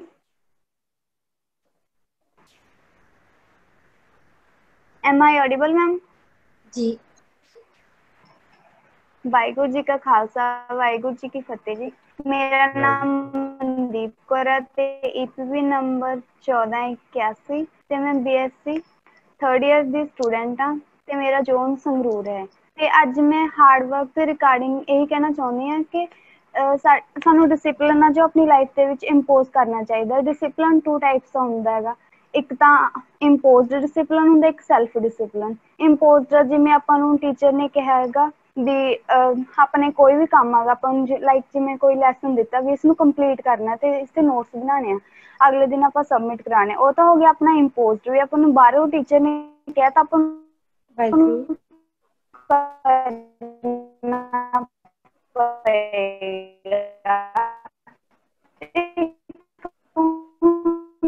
ਸੈਲਫ ਡਿਸਿਪਲਿਨ ਜਿਵੇਂ ਲਈ ਆਪਾਂ ਨੂੰ ਜ਼ਿਆਦਾ ਮਿਹਨਤ ਕਰਨੀ ਪਈ, ਸੋ ਆਪਾਂ ਨੂੰ ਮੋਡੋ ਮੈਂ ਅੱਜ ਇਹ ਕਹਿਣਾ ਚਾਹੁੰਦੀ ਹਾਂ ਵੀ ਜੋ ਵੀ ਡਿਸਿਪਲਿਨ ਕਰਨਾ ਪਵੇ ਉਹ ਵੀ ਸੈਲਫ ਡਿਸਿਪਲਿਨ। ਤੇ ਵਿਦ ਮੈਂ ਇੱਕ ਲਾਸਟ ਥਿੰਗ ਇਹ ਕਹਿਣਾ ਚਾਹੁੰਦੀ ਹਾਂ ਕਿ ਜੋ ਆਪਣੀ એનર્ਜੀ ਹੈ, ਜੋ ਇਹ ਟੀਨੇਜ ਹੁੰਦੇ ਉਸ ਦੇ ਵਿੱਚ એનર્ਜੀ ਤੇ ਕੰਮ ਕਰਨ ਦੀ ਸ਼ਮਤਾ ਬਹੁਤ ਜ਼ਿਆਦਾ ਹੁੰਦੀ ਹੈ। ਸੋ ਆਪਣੀ ਜੇ ਉਸਨੂੰ ਰਾਈਟ ਵਿੱਚ ਯੂਜ਼ ਕਰੋ ਅਤੇ ਪੇਰੈਂਟਸ ਵਿਜ਼ਨ ਅਤੇ ਚੱਲੋ ਤੇ ਉਹਨਾਂ ਦੇ ਫੁੱਟਪ੍ਰਿੰਟਸ ਤੇ ਚੱਲੋ ਤੇ ਆਪਣੀ ਜੋ ਲਾਈਫ ਦੇ ਵਿੱਚ ਜੋ એનર્ਜੀ ਆਪਣੇ ਅੰਦਰ ਜੋ ਵੀ એનર્ਜੀ ਸ਼ਮਤਾ ਉਸਨੂੰ ਰਾਈਟ ਵੇ ਦੇ ਵਿੱਚ ਨੈਵੀਗੇਟ ਕਰੋ। ਵਾਹਿਗੁਰੂ ਜੀ ਦਾ ਖਾਲਸਾ, ਵਾਹਿਗੁਰੂ ਜੀ ਕੀ ਫਤਿਹ। ਬਿਲਕੁਲ ਜੀ, ਸੈਲਫ ਡਿਸਿਪਲਿਨ ਜ਼ਿਆਦਾ ਇੰਪੋਰਟੈਂਟ ਹੈ ਜੀ। ਜ਼ਰੂਰ ਆਪਾਂ ਉਹਦੇ ਤੇ ਵਰਕ ਕਰੀਏ। Next Mandeep Kaur PP number 10160। Waheguru ji ਕਾ ਖਾਲਸਾ, ਵਾਹਿਗੁਰੂ ਜੀ ਕੀ ਫਤਿਹ। My name is Mandeep Kaur. I read in 9th class and my zone Patiala. ਤੇ ਮੈਂ ਫੋਕਸ ਤੇ ਕਹਿਣਾ ਚਾਹਾਂਗੀ ਕਿ ਅਸੀਂ ਫੋਕਸ ਕਰੀਏ, ਹਾਰਡ ਵਰਕ ਕਰੀਏ ਤੇ ਹਾਰਡ ਵਰਕ ਕਰਕੇ ਅਸੀਂ ਓਨਲੀ ਫੋਕਸ ਕਰੀਏ on our goals. Focus always focus on our goals. ਤੇ ਦੂਸਰੀ ਸਰ ਨੇ ਕਰਮਾਂ ਦੀ ਗੱਲ ਕੀਤੀ ਸੀ ਕਿ ਜਿਵੇਂ ਸਾਡੇ ਕਰਮਾਂ ਦੇ ਵਿੱਚ ਜੋ ਲਿਖਿਆ ਹੁੰਦਾ ਹੈ, ਪਰ ਜੇਕਰ ਕੋਈ ਇਸ ਜੱਗ ਦੇ ਵਿੱਚ, ਸੰਸਾਰ ਦੇ ਵਿੱਚ, ਦੁਨੀਆ ਦੇ ਵਿੱਚ ਜਿਵੇਂ ਅਸੀਂ ਰਹਿੰਦੇ ਹਾਂ, ਜੇਕਰ ਅਸੀਂ ਅੱਜ ਮਾੜੇ ਕੰਮ ਕਰ ਰਹੇ ਹਾਂ ਤਾਂ ਉਸਦਾ ਨਤੀਜਾ ਸਾਨੂੰ ਸਾਡੇ ਬੁਢੇਪੇ ਵਿੱਚ ਜ਼ਰੂਰ ਮਿਲੇਗਾ। ਜਿਸ ਤੇ ਅਸੀਂ ਉੱਦਮ ਕਰਾਂਗੇ ਤਾਂ ਅਸੀਂ ਹਰੇਕ ਨੂੰ ਹਾਸਿਲ ਕਰ ਸਕਦੇ ਹਾਂ। ਉਸ ਤੋਂ ਬਾਅਦ ਪ੍ਰੈਕਟਿਸ ਮੇਕਸ ਮੈਨ ਪਰਫੈਕਟ। ਵੀ ਪ੍ਰੈਕਟਿਸ ਹੈ ਜਿਹੜੀ ਉਹ ਮੈਨ ਨੂੰ ਪਰਫੈਕਟ ਬਣਾ ਸਕਦੀ ਹੈ। Hard work is a key of success. Hard work ਚਾਬੀ ਹੈ ਸਕਸੈਸ ਦੀ। ਜੇ ਸੱਚੇ ਮਾਰਗ ਤੇ ਚੱਲਾਂਗੇ ਤੇ ਉਸ ਪਰਮਾਤਮਾ ਜਿਹੜਾ ਸਾਰਾ ਜੱਗ ਕੇ ਹਾਰਡ ਵਰਕ ਕਰਾਂਗੇ, ਅਰਦਾਸ ਕਰਾਂਗੇ ਤੇ ਗੁਰੂ ਦੇ ਸੱਚੇ ਮਾਰਗ ਤੇ ਚੱਲਾਂਗੇ ਤੇ ਜਿਹੜਾ ਸਾਰਾ ਜਹਾਨ ਹੈ ਉਹ ਵੀ ਸਾਡੀ ਇੱਜ਼ਤ ਕਰੇਗਾ। ਸੱਚੇ ਮਾਰਗ ਚੱਲਦੇ ਆ, ਇੱਜ਼ਤ ਕਰੇ ਜਹਾਨ। ਤੇ ਜੇ ਅਸੀਂ ਇਹ ਨਹੀਂ ਕਹਿਣਾ ਕਿ ਜੇ ਸਾਡੇ ਤੋਂ ਇਹ ਕੰਮ ਨਹੀਂ ਹੋਏਗਾ, ਸਾਡੀ ਜਿਹੜੀ ਲਾਈਫ ਦੇ ਵਿੱਚ ਅਸੀਂ ਸਭ ਕੁਝ ਕਰ ਸਕਦੇ ਹਾਂ। Your life is as good as your mind set. ਤੇ ਅਸੀਂ ਜੇਕਰ ਅਸੀਂ ਗੁੱਡ ਥੋਟ ਆਪਣੇ ਅੰਦਰ ਲਿਆਵਾਂਗੇ ਤਾਂ ਅਸੀਂ ਗੁੱਡ ਅੱਗੋਂ ਆਪਾਂ ਰਿਐਕਟ ਕਰਾਂਗੇ, good acts through our thoughts. ਤੇ ਜੇਕਰ ਅਸੀਂ ਗੁੱਡ ਥੋਟਸ ਲਿਆਵਾਂਗੇ ਤਾਂ ਹੀ ਆਪਾਂ ਅੱਗੋਂ ਚੰਗੇ ਥੋਟਸ ਜਿਹੜੇ ਰਿਐਕਟ ਕਰ ਸਕਾਂਗੇ। ਇਸ ਲਈ ਅਸੀਂ ਜਿਹੜਾ ਹੈ ਕਿ ਅਸੀਂ ਆਪਣਾ ਗੋਲ ਹੈ ਜਿਹੜੇ ਉਸ ਤੇ ਫੋਕਸ ਕਰੀਏ, ਆਪਣੇ ਏਮ ਤੇ ਫੋਕਸ ਕਰੀਏ ਤੇ ਆਪਣੀ ਸਟੱਡੀ ਕਰੀਏ ਤੇ ਉਹ ਵੀ ਹੋਨੈਸਟੀ ਦੇ ਨਾਲ, ਇਮਾਨਦਾਰੀ ਦੇ ਨਾਲ। ਵਾਹਿਗੁਰੂ ਜੀ ਕਾ ਖਾਲਸਾ, ਵਾਹਿਗੁਰੂ ਜੀ ਕੀ ਫਤਿਹ। ਬਹੁਤ ਵਧੀਆ ਜੀ। ਇਸ ਤੇ ਮੈਂ ਫੋਕਸ ਤੇ ਥੋੜੇ ਗੱਲਬਾਤ ਕਰਨਾ ਚਾਹੁੰਦਾ। ਇੱਥੇ ਬੇਟਾ ਨੇ ਬਹੁਤ ਅੱਛੀ ਗੱਲ ਕੀਤੀ ਕਿ ਵੀ ਫੋਕਸ ਸਾਨੂੰ ਗੋਲਸ ਤੇ ਰੱਖਣਾ ਚਾਹੀਦਾ ਹੈ, ਬਟ ਫੋਕਸ ਗੋਲਸ ਤੋਂ ਰੱਖਣ ਤੋਂ ਪਹਿਲਾਂ ਫੋਕਸ ਸਾਨੂੰ ਆਪਣੇ ਆਪ ਤੇ ਰੱਖਣਾ ਚਾਹੀਦਾ ਹੈ। ਜਦੋਂ ਮੈਂ ਕਹਿੰਦਾ ਕਿ ਆਪਣੇ ਆਪ ਤੇ ਫੋਕਸ ਕਰਨਾ ਚਾਹੀਦਾ, ਉਹ ਆਪਣੇ ਆਪ ਦੀ ਸੁਰਤ ਚੁੱਕਣ ਤੇ ਫੋਕਸ ਕਰਨਾ ਚਾਹੀਦਾ ਹੈ ਕਿ ਆਪਣੇ ਆਪ ਨੂੰ ਆਪਾਂ ਹੋਰ ਕਿਵੇਂ ਵਧੀਆ, ਕਿਵੇਂ ਨੌਲੇਜੇਬਲ ਬਣਾ ਸਕਦੇ ਹਾਂ, ਆਪਾਂ ਕਿਹੜੀ ਬੁੱਕਸ ਪੜ੍ਹ ਸਕਦੇ ਹਾਂ। ਸਭ ਤੋਂ ਪਹਿਲਾਂ ਅੱਜ ਮੈਂ ਜਿਹੜੀ ਵੀ ਬੁੱਕਸ ਪੜ੍ਹਦਾ, ਸਾਰੀ ਬੁੱਕਸ ਤੋਂ ਪੜ੍ਹਨ ਤੋਂ ਪਹਿਲੇ ਮੈਂ ਗੁਰੂ ਗ੍ਰੰਥ ਸਾਹਿਬ ਨੂੰ ਬਹੁਤ ਅੱਛੀ ਤਰੀਕੇ ਸਮਝਣ ਦੀ ਤੇ ਅੰਦਰ ਲੈ ਜਾਣ ਦੀ ਕੋਸ਼ਿਸ਼ ਕੀਤੀ ਹੈ। ਉਸ ਤੋਂ ਬਾਅਦ ਮੈਂ ਕੋਈ ਬੁੱਕਸ ਪੜ੍ਹਦਾ ਤੇ ਜਿਹੜੀ ਕਿਤਾਬ ਜਾਂ ਜਿਹੜੀ ਬੁੱਕ ਜਿਹੜੀ ਗੁਰੂ ਗ੍ਰੰਥ ਸਾਹਿਬ ਦੇ ਟੀਚੇ ਤੇ ਜਾਂ ਜੋ ਉਹਨਾਂ ਦੇ ਪ੍ਰਿੰਸੀਪਲਸ ਨੇ ਗੁਰੂ ਗ੍ਰੰਥ ਸਾਹਿਬ ਤੇ ਉਹਨਾਂ ਤੇ ਨਹੀਂ ਖਰੀ ਉਤਰਦੀ, ਆਪਾਂ ਉਹ ਬੁੱਕ ਤੋਂ ਕੋਈ ਲੈਣਾ ਦੇਣਾ ਨਹੀਂ ਹੈ। ਕਿਉਂਕਿ ਤੁਸੀਂ ਆਪਣੀ ਜ਼ਿੰਦਗੀ ਬੱਚਿਓ ਹੁਣੇ ਸ਼ੁਰੂ ਕਰ ਰਹੇ ਹੋ ਤੇ ਹੋ ਸਕਦਾ ਤੁਹਾਡੇ ਦਿਮਾਗ 'ਚ ਉਹ ਕਲੈਰਿਟੀ ਨਾ ਹੋਏ ਕਿ ਵੀ ਆਪਾਂ ਕਿਹੜਾ ਗਿਆਨ ਲੈ ਕੇ ਜਾਣਾ, ਕਿਹੜਾ ਗਿਆਨ ਨਹੀਂ ਲੈ ਕੇ ਜਾਣਾ। ਅੱਜ ਦਾ ਜਿਹੜਾ ਦਿਨ ਹੈ, ਅੱਜ ਦਾ ਜਿਹੜਾ ਟਾਈਮ ਹੈ, ਉਹ ਇਨਫੋਰਮੇਸ਼ਨ ਟਾਈਮ ਹੈ, ਇਨਫੋਰਮੇਸ਼ਨ ਟੈਕਨੋਲੋਜੀ ਦਾ ਟਾਈਮ ਹੈ। ਸੋ ਇਨਫੋਰਮੇਸ਼ਨ ਬਹੁਤ ਜ਼ਿਆਦਾ ਅਵੇਲੇਬਲ ਹੈ, ਬਹੁਤ ਈਜ਼ੀਲੀ ਅਵੇਲੇਬਲ ਹੈ, ਵਿਚ ਇਜ਼ ਵੈਰੀ ਗੁੱਡ। ਮਤਲਬ ਬਹੁਤ ਵਧੀਆ ਗੱਲ ਹੈ ਕਿ ਸਾਨੂੰ ਇਨਫੋਰਮੇਸ਼ਨ ਹੋਣੀ ਚਾਹੀਦੀ ਹੈ, ਬਟ ਕਿਹੜੀ ਇਨਫੋਰਮੇਸ਼ਨ ਆਪਾਂ ਅੰਦਰ ਲੈ ਕੇ ਜਾਣੀ ਹੈ, ਕਿਹੜੀ ਇਨਫੋਰਮੇਸ਼ਨ ਆਪਾਂ ਅੰਦਰ ਨਹੀਂ ਲੈ ਕੇ ਜਾਣੀ, ਉਹਦਾ ਇੱਕੋ ਇੱਕ ਰਾਜ ਜਿਹੜਾ ਹੈਗਾ ਉਹ ਸਾਨੂੰ ਗੁਰੂ ਗ੍ਰੰਥ ਸਾਹਿਬ ਸਾਰੇ ਪ੍ਰਿੰਸੀਪਲ ਦੱਸਦੇ ਨੇ। ਗੁਰੂ ਗ੍ਰੰਥ ਸਾਹਿਬ ਸਾਨੂੰ ਸਾਰੀ ਡੈਫੀਨੇਸ਼ਨ ਦਿੰਦੇ ਨੇ, ਹਰ ਤਰੀਕੇ ਦਾ ਗਿਆਨ ਜਿਹੜਾ ਆਪਾਂ ਲੈ ਕੇ ਜਾਣਾ ਉਹ ਅੰਦਰ ਉਹ ਵੀ ਦੱਸਦੇ ਨੇ ਬਈ ਕੀ ਸਾਨੂੰ ਲੈਣਾ ਚਾਹੀਦਾ, ਕੀ ਸਾਨੂੰ ਨਹੀਂ ਲੈਣਾ ਚਾਹੀਦਾ। ਸੋ ਬਿਫੋਰ ਆਪਾਂ ਕੁਛ ਵੀ ਕਰੀਏ, ਕੋਈ ਵੀ ਕਿਤਾਬ ਪੜ੍ਹੀਏ, ਆਪਾਂ ਕੋਸ਼ਿਸ਼ ਕਰੀਏ ਕਿ ਆਪਾਂ ਗੁਰੂ ਦੇ ਲੜ ਲੱਗੀਏ, ਗੁਰੂ ਗ੍ਰੰਥ ਸਾਹਿਬ ਤੋਂ ਸਾਰੀ ਇਨਫੋਰਮੇਸ਼ਨ ਲਈਏ ਪਹਿਲੇ, ਫਿਰ ਉਸ ਤੋਂ ਬਾਅਦ ਤੁਸੀਂ ਉਸ ਇਨਫੋਰਮੇਸ਼ਨ ਦੇ ਬੇਸ ਤੇ ਤੁਸੀਂ ਟੈਸਟ ਕਰ ਸਕਦੇ ਹੋ ਕਿ ਬਈ ਇਹ ਕਿਤਾਬ ਕੀ ਪੜਨ ਜੋਗੀ ਹੈਗੀ। ਹੁਣ ਮੈਂ ਪਿੱਛੇ ਕੋਈ ਕਿਤਾਬ ਪੜ੍ਹੀ ਸੀਗੀ ਜੋ ਕਿ ਫਿਕਸ਼ਨ ਤੇ ਸੀਗੀ, ਸੋ ਉਸ ਕਿਤਾਬ ਦਾ ਜਿਹੜਾ ਗਿਆਨ ਸੀਗਾ ਉਹ ਗੁਰੂ ਗ੍ਰੰਥ ਸਾਹਿਬ ਤੇ ਖਰਾ ਨਹੀਂ ਉਤਰਦਾ ਸੀਗਾ। ਸੋ ਉਸ ਬੁੱਕ ਨੂੰ ਮੈਂ ਪੜ੍ਹਿਆ ਪਰ ਮੈਨੂੰ ਆਪਣੇ ਦਿਮਾਗ 'ਚ ਅੰਦਰ ਨਹੀਂ ਜਾਣ ਦਿੱਤਾ, ਉਹਨੂੰ ਮੈਂ ਨਾਲ ਦੇ ਨਾਲ ਆਪਣੇ ਦਿਮਾਗ 'ਚੋਂ ਕੱਢ ਦਿੱਤਾ, ਬਿਕੋਜ਼ ਉਹਦਾ ਕੋਈ ਫਾਇਦਾ ਨਹੀਂ ਸੀਗਾ। ਸੋ ਆਪਾਂ ਨੂੰ ਇਸ ਗੱਲ ਤੇ ਜ਼ਰੂਰ ਫੋਕਸ ਕਰਨਾ ਚਾਹੀਦਾ ਹੈ ਕਿ ਬਿਫੋਰ ਆਪਾਂ ਫੋਕਸ ਆਪਣੇ ਗੋਲਸ ਤੇ ਕਰੀਏ, ਪਹਿਲੇ ਆਪਣੇ ਆਪ ਤੇ ਫੋਕਸ ਕਰੀਏ ਕਿ ਆਪਾਂ ਕੀ ਅੰਦਰ ਲੈ ਕੇ ਜਾਣਾ, ਕੀ ਅੰਦਰ ਨਹੀਂ ਲੈ ਕੇ ਜਾਣਾ, ਫਿਰ ਉਸ ਤੋਂ ਬਾਅਦ ਆਪਾਂ ਅੱਗੇ ਆਪਣੀ ਜ਼ਿੰਦਗੀ ਨੂੰ ਬਹੁਤ ਵਧੀਆ ਤਰੀਕੇ ਨਾਲ ਬਿਤਾ ਸਕਾਂਗੇ। ਜੀ ਬਹੁਤ ਵਧੀਆ ਵੀਰ ਜੀ ਕਿ ਅਸੀਂ ਜੋ ਵੀ ਅਸੀਂ ਪੜ੍ਹਦੇ ਹਾਂ ਜਾਂ ਅਸੀਂ ਦੇਖਦੇ ਹਾਂ, ਜੋ ਵੀ ਚੀਜ਼ ਗੁਰੂ ਗ੍ਰੰਥ ਸਾਹਿਬ ਜੀ ਦੀ ਸਿੱਖਿਆ ਤੇ ਪੂਰੀ ਨਹੀਂ ਉਤਰਦੀ ਉਹ ਸਾਡੇ ਵਾਸਤੇ ਕਿਸੇ ਕੰਮ ਦੀ, ਉਹ ਸਾਡੇ ਵਾਸਤੇ ਹਾਂਜੀ ਕਿਸੇ ਕੰਮ ਦੀ ਨਹੀਂ ਹੈ। ਕਰੈਕਟ। ਸੋ ਸਭ ਤੋਂ ਪਹਿਲੇ ਆਪਾਂ ਉੱਥੇ ਫੋਕਸ ਕਰਨਾ ਚਾਹੀਦਾ। ਹਾਂਜੀ ਜੀ ਜੀ ਬਿਲਕੁਲ ਜੀ। ਈਪੀਪੀ ਨੰਬਰ 14182। ਵਾਹਿਗੁਰੂ ਜੀ ਕਾ ਖਾਲਸਾ, ਵਾਹਿਗੁਰੂ ਜੀ ਕੀ ਫਤਿਹ। ਵਾਹਿਗੁਰੂ ਜੀ ਕੀ ਫਤਿਹ ਜੀ। ਮੈਂ ਇੱਕ ਛੋਟੀ ਜਿਹੀ ਸਟੋਰੀ ਸੁਣਾਉਣਾ ਚਾਹੁੰਦੀ ਹਾਂ ਹਾਰਡ ਵਰਕ ਤੇ। ਇੱਕ ਬੱਚਾ ਹੁੰਦਾ ਆ, ਉਸਨੂੰ ਸਕੂਲ ਤੋਂ ਕੱਢ ਦਿੱਤਾ ਜਾਂਦਾ ਆ ਤੇ ਉਸਨੂੰ ਇੱਕ ਲੈਟਰ ਦਿੱਤਾ ਜਾਂਦਾ ਆ, ਤੇ ਜਦੋਂ ਘਰੇ ਆਉਂਦਾ ਹੈ ਤਾਂ ਆਪਣੀ ਮਾਤਾ ਨੂੰ ਉਹ ਲੈਟਰ ਫੜਾਉਂਦਾ ਹੈ ਤੇ ਪੁੱਛਦਾ ਹੈ ਕਿ ਇਸ ਵਿੱਚ ਕੀ ਲਿਖਿਆ ਹੈ। ਜਦੋਂ ਉਹਦੀ ਮਾਤਾ ਪੜ੍ਹਦੀ ਹੈ ਤਾਂ ਉਸਨੂੰ ਦੱਸਦੀ ਹੈ ਕਿ ਇਸ ਵਿੱਚ ਲਿਖਿਆ ਹੈ ਕਿ ਇਹ ਬੱਚਾ ਬਹੁਤ ਹੋਣਹਾਰ ਹੈ, ਇਸਨੂੰ ਪੜ੍ਹਾਉਣ ਲਈ ਸਾਡੇ ਕੋਲ ਟੀਚਰ ਨਹੀਂ ਹਨ। ਤੇ ਜਿਹੜੀ ਉਸਦੀ ਮਾਤਾ ਹੈ ਉਸਨੂੰ ਆਪ ਪੜ੍ਹਾਉਣ ਲੱਗਦੀ ਹੈ, ਤੇ ਜਦੋਂ ਉਹ ਵੱਡਾ ਹੁੰਦਾ ਹੈ ਤਾਂ ਉਹ ਇੱਕ ਮਹਾਨ ਵਿਗਿਆਨੀ ਬਣਦਾ ਹੈ, ਤੇ ਉਹ ਵਿਗਿਆਨੀ ਹੁੰਦਾ ਹੈ ਥਾਮਸ ਅਲਵਾ ਐਡੀਸਨ।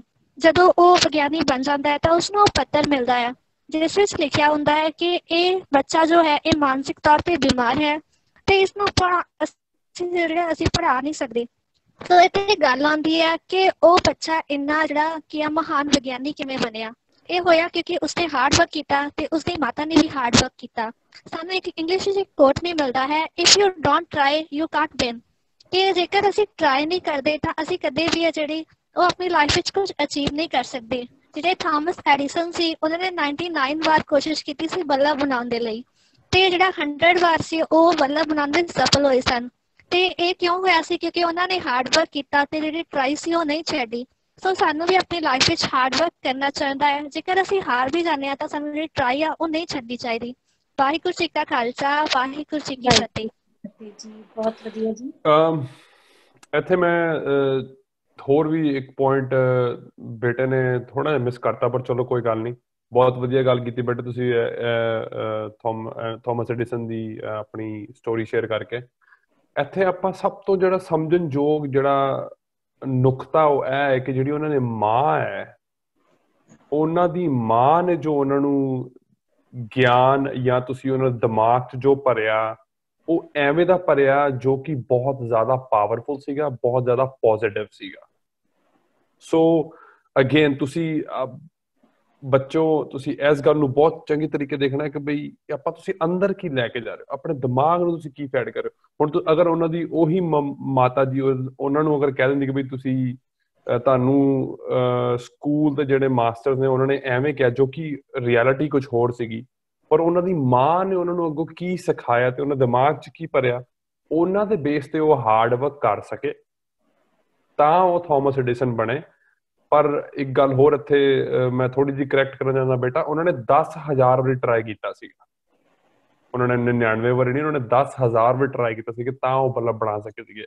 ਸੋ ਉਹਨਾਂ ਦੀ ਮਾਂ ਨੇ ਉਹਨਾਂ ਨੂੰ ਕੀ ਕਿਹਾ ਤੇ ਉਸ ਤੋਂ ਬਾਅਦ ਉਹਨਾਂ ਨੇ ਹਾਰਡ ਵਰਕ ਜਿਹੜਾ ਕਰਨਾ ਸ਼ੁਰੂ ਕੀਤਾ, ਉਹ ਨੁਕਤਾ ਆਪਾਂ ਨੂੰ ਸਮਝਣ ਦੀ ਬਹੁਤ ਲੋੜ ਹੈ ਜੀ। ਇੱਕ ਬੱਚੇ ਨੇ ਚੈਟ ਵਿੱਚ ਲਿਖਿਆ ਜੀ ਈਪੀਪੀ ਨੰਬਰ 12536 ਜਸ਼ਨਦੀਪ ਸਿੰਘ ਕਿ ਸਫਲਤਾ ਇੱਕ ਦਿਨ ਵਿੱਚ ਨਹੀਂ ਮਿਲਦੀ ਪਰ ਇੱਕ ਦਿਨ ਜ਼ਰੂਰ ਮਿਲਦੀ ਹੈ। ਬਿਲਕੁਲ ਜੀ, ਬਿਲਕੁਲ ਸਹੀ ਲਿਖਿਆ ਬੱਚੇ ਨੇ ਕਿ ਇੱਕ ਦਿਨ 'ਚ ਨਹੀਂ ਮਿਲੇਗੀ, ਇਹਦੇ ਵਾਸਤੇ ਬੜਾ ਹਾਰਡ ਵਰਕ ਕਰਨਾ ਪੈਂਦਾ ਹੈ। ਹੁਣੇ ਜਿਵੇਂ ਅਸੀਂ ਇੱਕ ਸਟੋਰੀ ਸੁਣ ਰਹੇ ਸੀ। ਸੋ ਬਹੁਤ ਧੰਨਵਾਦ ਜੀ ਜਿਨ੍ਹਾਂ ਨੇ ਮੈਸੇਜ ਲਿਖ ਕੇ ਭੇਜਿਆ। ਸੋ 1169 ਲਖਵੀਰ ਕੌਰ।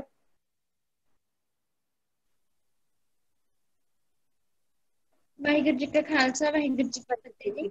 ਸਭ ਤੋਂ ਪਹਿਲਾਂ ਤਾਂ ਮੈਂ ਸਰ ਦਾ ਧੰਨਵਾਦ ਕਰਦੀ ਹਾਂ ਕਿਉਂਕਿ ਉਹਨਾਂ ਨੇ ਸਾਨੂੰ ਬਹੁਤ ਵਧੀਆ ਨੌਲੇਜ ਦਿੱਤੀ ਕਿ ਕਿਸ ਤਰ੍ਹਾਂ ਅਸੀਂ ਆਪਣੇ ਗੋਲ ਆ ਜੋ ਆਪਣੀ ਲਾਈਫ ਦਾ ਉਹ ਅਸੀਂ ਅਚੀਵ ਕਰ ਸਕਦੇ ਹਾਂ। ਸਰ ਤੁਸੀਂ ਪਹਿਲਾਂ ਦੱਸਿਆ ਕਿ ਕੁਐਸਚਨ ਆਇਆ ਸੀ ਇੱਕ ਸਮਾਰਟ ਵਰਕ ਤੇ ਹਾਰਡ ਵਰਕ 'ਚ ਡਿਫਰੈਂਸ, ਤੇ ਬਟ ਮੇਰਾ ਕੁਐਸਚਨ ਹੈ ਕਿ ਸਮਾਰਟ ਵਰਕ ਆਪਾਂ ਕਿੱਦਾਂ ਕਰ ਸਕਦੇ ਹਾਂ ਜੀ? ਸਮਾਰਟ ਵਰਕ ਹੁਣ ਮੈਨੂੰ ਪਤਾ ਨਹੀਂ ਨੰਬਰ 1 ਤੁਸੀਂ ਕੀ ਕਰਨਾ ਚਾਹ ਰਹੇ ਹੋ, ਠੀਕ ਹੈ ਜੀ, ਤੇ ਮੈਂ ਥੋੜਾ ਜਿਹਾ ਹੱਥ ਮੇਰੇ ਟਾਈਟ ਨੇ। ਸਮਾਰਟ ਵਰਕ ਇਹੀ ਹੈ ਕਿ ਬਈ ਮੈਂ ਪਹਿਲੇ ਵੀ ਜਿਵੇਂ ਕਿਹਾ ਸੀਗਾ ਕਿ ਹਾਰਡ ਵਰਕ ਨੂੰ ਤੁਸੀਂ ਕੁਇਟ ਨਹੀਂ ਕਰ ਸਕਦੇ, ਤੁਸੀਂ ਉਹਨੂੰ ਸਕਿਪ ਨਹੀਂ ਕਰ ਸਕਦੇ। ਹਾਰਡ ਵਰਕ ਇਕੁਏਸ਼ਨ 'ਚ ਹਮੇਸ਼ਾ ਹੀ ਰਹੇਗਾ। ਤੁਸੀਂ ਇਸ ਗੱਲ ਨੂੰ ਸਮਝਣਾ ਹੈ ਕਿ ਵੀ ਜਿਹੜਾ ਬੰਦਾ 16 ਘੰਟੇ ਕੰਮ ਕਰ ਰਿਹਾ ਹੈ ਔਰ ਜਿਹੜਾ ਬੰਦਾ 8 ਘੰਟੇ ਕੰਮ ਕਰ ਰਿਹਾ ਹੈ, ਅਗਰ ਉਹ ਭਾਵੇਂ ਸੇਮ ਵੀ ਕੰਮ ਕਰ ਰਹੇ ਨੇ, ਪਰ ਜਿਹੜਾ ਬੰਦਾ 14 ਘੰਟੇ ਕੰਮ ਕਰ ਰਿਹਾ ਉਹ ਜ਼ਿਆਦਾ ਕਰ ਸਕੇਗਾ ਇੱਕ ਦਿਨ 'ਚ, ਠੀਕ ਹੈ ਜੀ।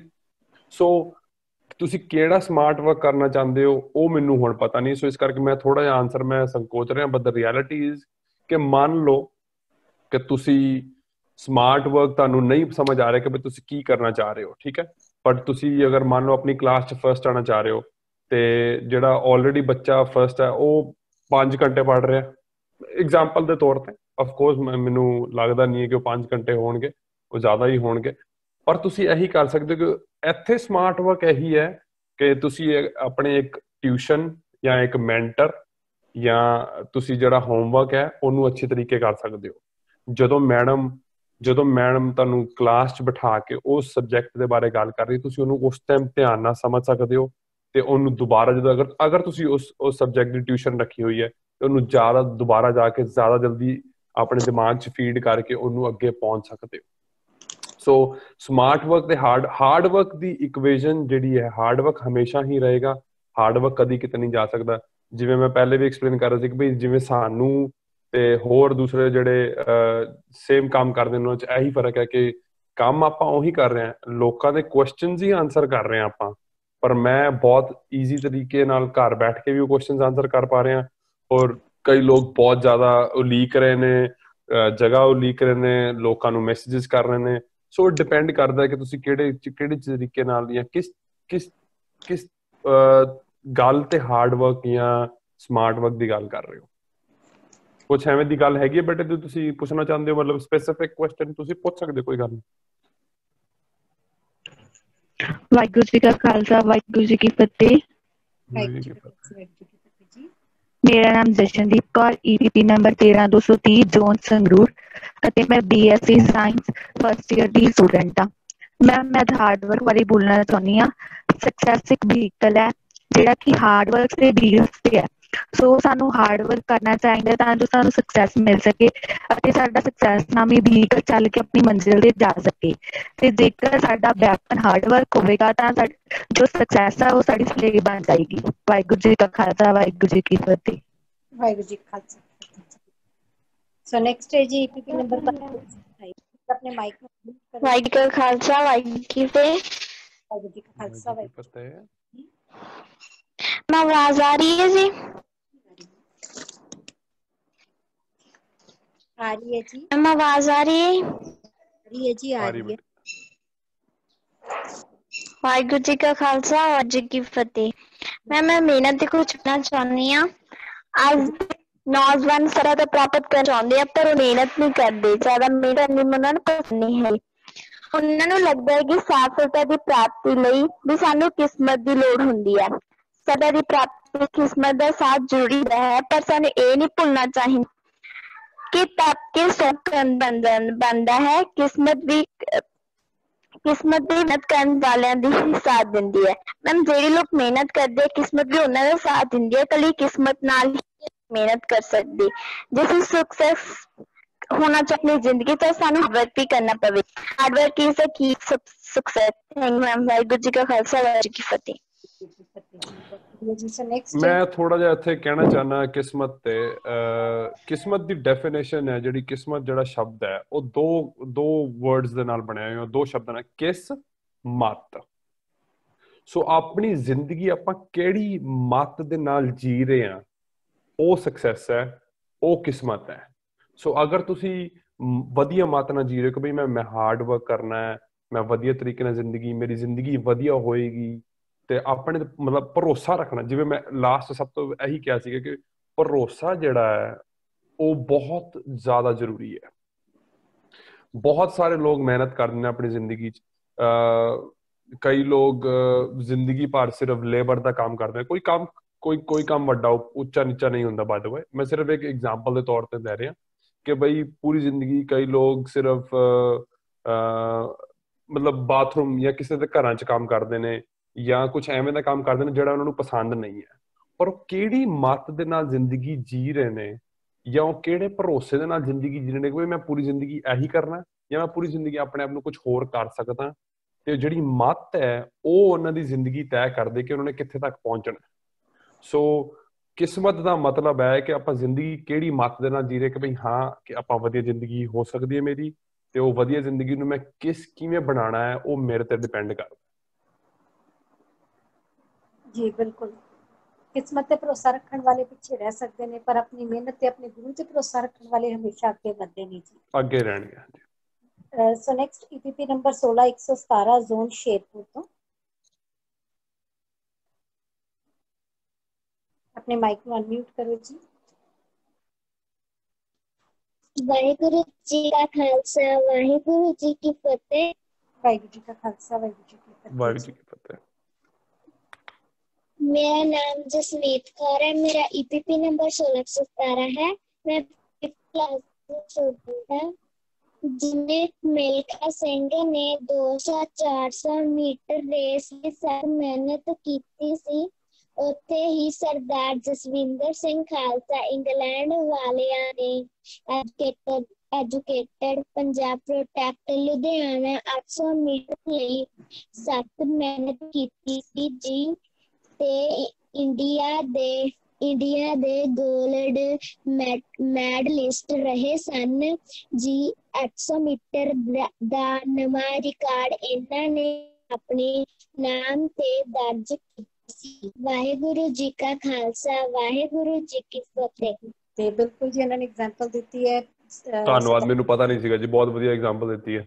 ਤੇ ਉਹਨਾਂ ਨੇ ਵੀ ਜੋ ਰਿਕਾਰਡਸ ਬਣਾਏ ਨੇ ਵਰਲਡ ਲੈਵਲ ਦੇ 800 ਮੀਟਰਸ ਦੇ, ਉਹ ਵੀ ਮਿਹਨਤ ਸਦਕਾ ਹੀ, ਭਾਵੇਂ ਰਿਸੋਰਸਿਸ ਨਹੀਂ ਸਨ ਫਿਰ ਵੀ ਮਿਹਨਤ ਸਦਕਾ ਕਿੱਥੇ ਪਹੁੰਚੇ ਨੇ। ਅਸੀਂ ਸਾਰਿਆਂ ਦੇ ਸਾਹਮਣੇ ਹੈ ਜੀ। ਔਰ ਸਾਰਿਆਂ ਨੂੰ ਹੁਣ ਜੋ ਅੱਜ ਇੱਥੇ ਜੁੜ ਬੈਠੇ ਆ, ਅੱਜ ਉਹਨਾਂ ਦੀ ਹੀ ਵਾਹਿਗੁਰੂ ਦੀ ਕਿਰਪਾ ਕੀਤੀ, ਵਾਹਿਗੁਰੂ ਜੀ ਨੇ ਕਿਰਪਾ ਕੀਤੀ ਉਹਨਾਂ ਤੇ ਉਹਨਾਂ ਦੇ ਪ੍ਰੇਰਨਾ ਸਦਕਾ ਅੱਜ ਅਸੀਂ ਇੱਥੇ ਸਾਰੇ ਜੁੜ ਬੈਠੇ ਆ ਜੀ।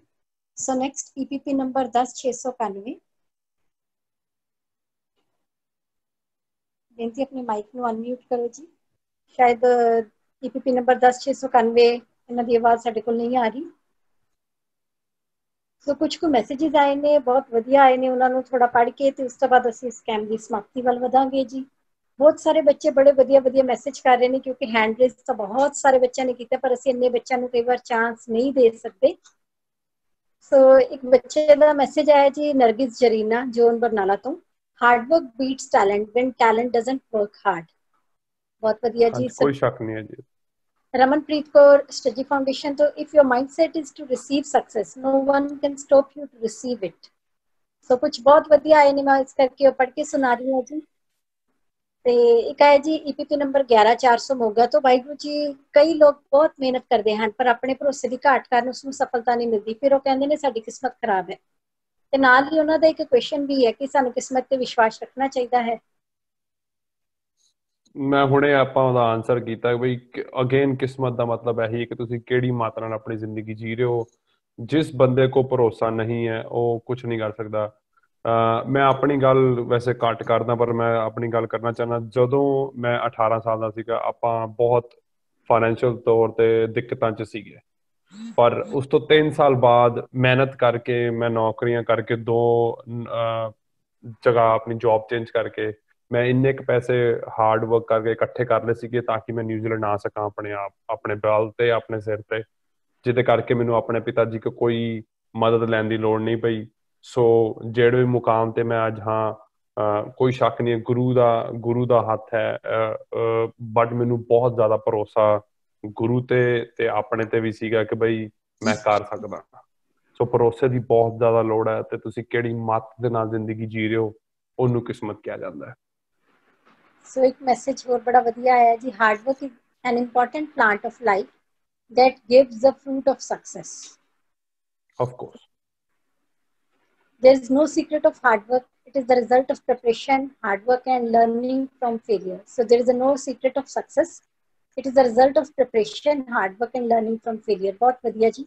ਸੋ ਸਾਰੇ ਨੇ ਬਹੁਤ ਸਾਰੇ ਮੈਸੇजेस ਭੇਜੇ ਨੇ, ਪਰ ਅਸੀਂ ਇੰਨੇ ਮੈਸੇजेस ਵੀ ਨਹੀਂ ਰੀਡ ਕਰ ਪਾਵਾਂਗੇ ਕਿਉਂਕਿ ਜਿਹੜਾ ਸਮਾਂ ਹੈ ਉਹ ਬਹੁਤ ਸੀਮਤ ਹੁੰਦਾ ਸਾਡੇ ਕੋਲ। ਸੋ ਕੱਲ ਨੂੰ ਫਿਰ ਅਸੀਂ ਸਾਰੇ 4 ਵਜੇ ਮਿਲਾਂਗੇ। ਮੈਂ ਬੇਨਤੀ ਕਰਨਾ ਚਾਹਾਂਗੀ ਵੀਰ ਜੀ ਲਾਸਟ ਤੇ ਕੁਝ ਕਹਿਣਾ ਚਾਹਣ।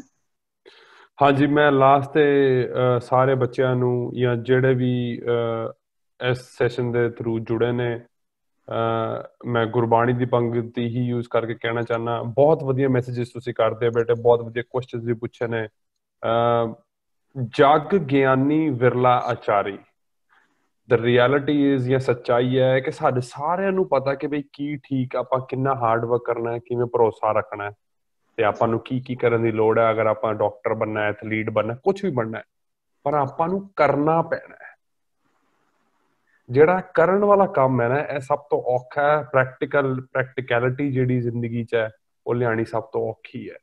ਕਿਉਂਕਿ ਤੁਸੀਂ ਅਗਰ ਐਗਜ਼ਾਮਪਲ ਦੇ ਤੌਰ ਤੇ ਅਗਰ ਤੁਸੀਂ ਆਪਣੇ ਪਿੰਡ ਚਲੇ ਜਾਓ, ਆਪਣੇ ਸ਼ਹਿਰ ਚਲੇ ਜਾਓ, ਇੱਕ ਕਾਪੀ ਤੇ ਪੈਨਸਿਲ ਲੈ ਲਓ ਤੇ ਕਿਸੇ ਹਰ ਇੱਕ ਘਰ 'ਚ ਜਾਓ ਤੇ ਪੁੱਛੋ ਬਈ ਸ਼ਰਾਬ ਪੀਣੀ ਖਰਾਬ ਹੈ? ਉਹ ਕਹਿਣਗੇ ਹਾਂਜੀ ਖਰਾਬ ਹੈ ਜੀ। ਉਹ ਕਹਿਣਗੇ ਜੀ ਭਰੂਣ ਹੱਤਿਆ ਕਰਨੀ ਖਰਾਬ ਹੈ? ਹਾਂਜੀ ਉਹ ਕਹਿਣਗੇ ਖਰਾਬ ਹੈ ਜੀ। ਤੁਸੀਂ ਉਹਨਾਂ ਨੂੰ ਪੁੱਛੋ ਕਿ ਬਈ ਦਾਜ ਲੈਣਾ ਖਰਾਬ ਹੈ? ਉਹ ਕਹਿਣਗੇ ਹਾਂਜੀ ਖਰਾਬ ਹੈ ਜੀ। ਸੋ ਜਦੋਂ ਆਪਾਂ ਉਸ ਆਨਸਰਸ ਨੂੰ ਕੰਪੈਰੀਜ਼ਨ ਕਰਾਂਗੇ ਤੇ ਦੇਖਾਂਗੇ ਬਈ ਇਹ ਤੇ ਸਾਰਿਆਂ ਨੂੰ ਸਾਰਾ ਕੁਝ ਪਤਾ ਕਿ ਕਰਨਾ ਕੀ ਹੈ। ਪਤਾ ਹੋਣਾ ਸਾਰਿਆਂ ਨੂੰ ਪਤਾ ਕਿ ਵੀ ਕਰਨਾ ਕੀ ਹੈ, ਕਰਨਾ ਕੀ ਨਹੀਂ ਹੈ, ਬਟ ਕੀ ਆਪਾਂ ਕਰ ਰਹੇ ਹਾਂ ਜਾਂ ਨਹੀਂ ਕਰ ਰਹੇ, ਉਹਦੇ ਤੇ ਡਿਪੈਂਡ ਕਰਨਾ। ਸੋ ਗੁਰਬਾਣੀ ਨੇ ਬਹੁਤ ਵਧੀਆ ਸਾਨੂੰ ਹਮੇਸ਼ਾ ਬਾਰ-ਬਾਰ ਦੱਸਦੀ, ਜਗ ਗਿਆਨੀ, ਸਾਰਿਆਂ ਨੂੰ ਪਤਾ ਕੀ ਕੀ ਕਰਨਾ ਹੈ, ਕੀ ਨਹੀਂ ਕਰਨਾ, ਪਰ ਕੀ ਆਪਾਂ ਕਰ ਰਹੇ ਹਾਂ ਜਾਂ ਨਹੀਂ ਕਰ ਰਹੇ।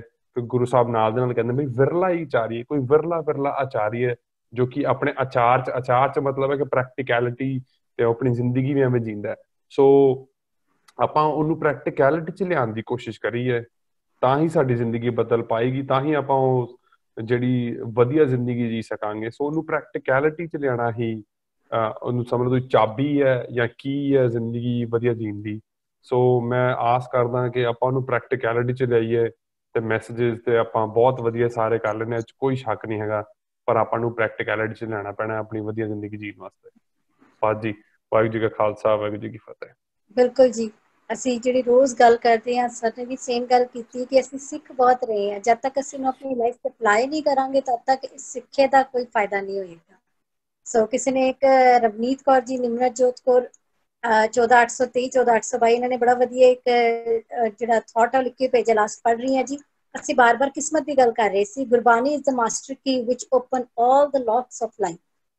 ਸੋ ਜਦੋਂ ਅਸੀਂ ਬਾਣੀ ਨੂੰ ਆਪਣੇ ਨਾਲ ਰੱਖਾਂਗੇ, ਬਾਣੀ ਪੜਾਂਗੇ, ਗੁਰੂ ਸਾਹਿਬ ਜੀ ਦੇ ਸਿੱਖਿਆਵਾਂ ਤੇ ਚੱਲਾਂਗੇ ਤਾਂ ਕੋਈ ਵੀ ਚੀਜ਼ ਮੁਸ਼ਕਿਲ ਨਹੀਂ ਹੈ। ਤੇ ਹਰ ਜਿਹੜਾ ਤਾਲਾ ਹੈ ਉਹਦੀ ਚਾਬੀ ਹੈ ਗੁਰਬਾਣੀ। ਹਰ ਔਖੇ ਤੋਂ ਔਖੀ ਜੋ ਰਸਤਾ ਹੈ ਉਹਦੇ ਵਿੱਚ ਸਾਨੂੰ ਰਾਹ ਦਿਖਾ ਸਕਦੀ ਹੈ, ਹਰ ਹਨੇਰੇ ਵਿੱਚ ਚਾਨਣ ਕਰ ਸਕਦੀ ਹੈ, ਹਰ ਤਾਲੇ ਨੂੰ ਖੋਲ ਸਕਦੀ ਹੈ।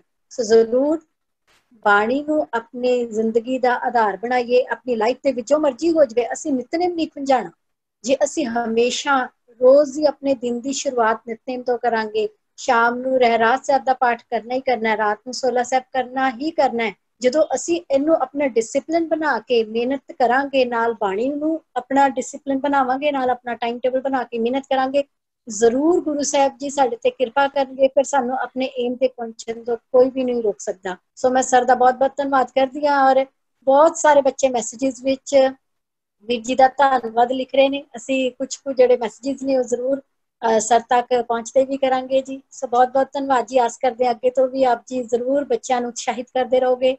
ਸੋ ਅੱਜ ਦੇ ਕੈਂਪ ਦੀ ਇੱਥੇ ਸਮਾਪਤੀ ਹੈ ਜੀ। ਵਾਹਿਗੁਰੂ ਜੀ ਕਾ ਖਾਲਸਾ, ਵਾਹਿਗੁਰੂ ਜੀ ਕੀ ਫਤਿਹ।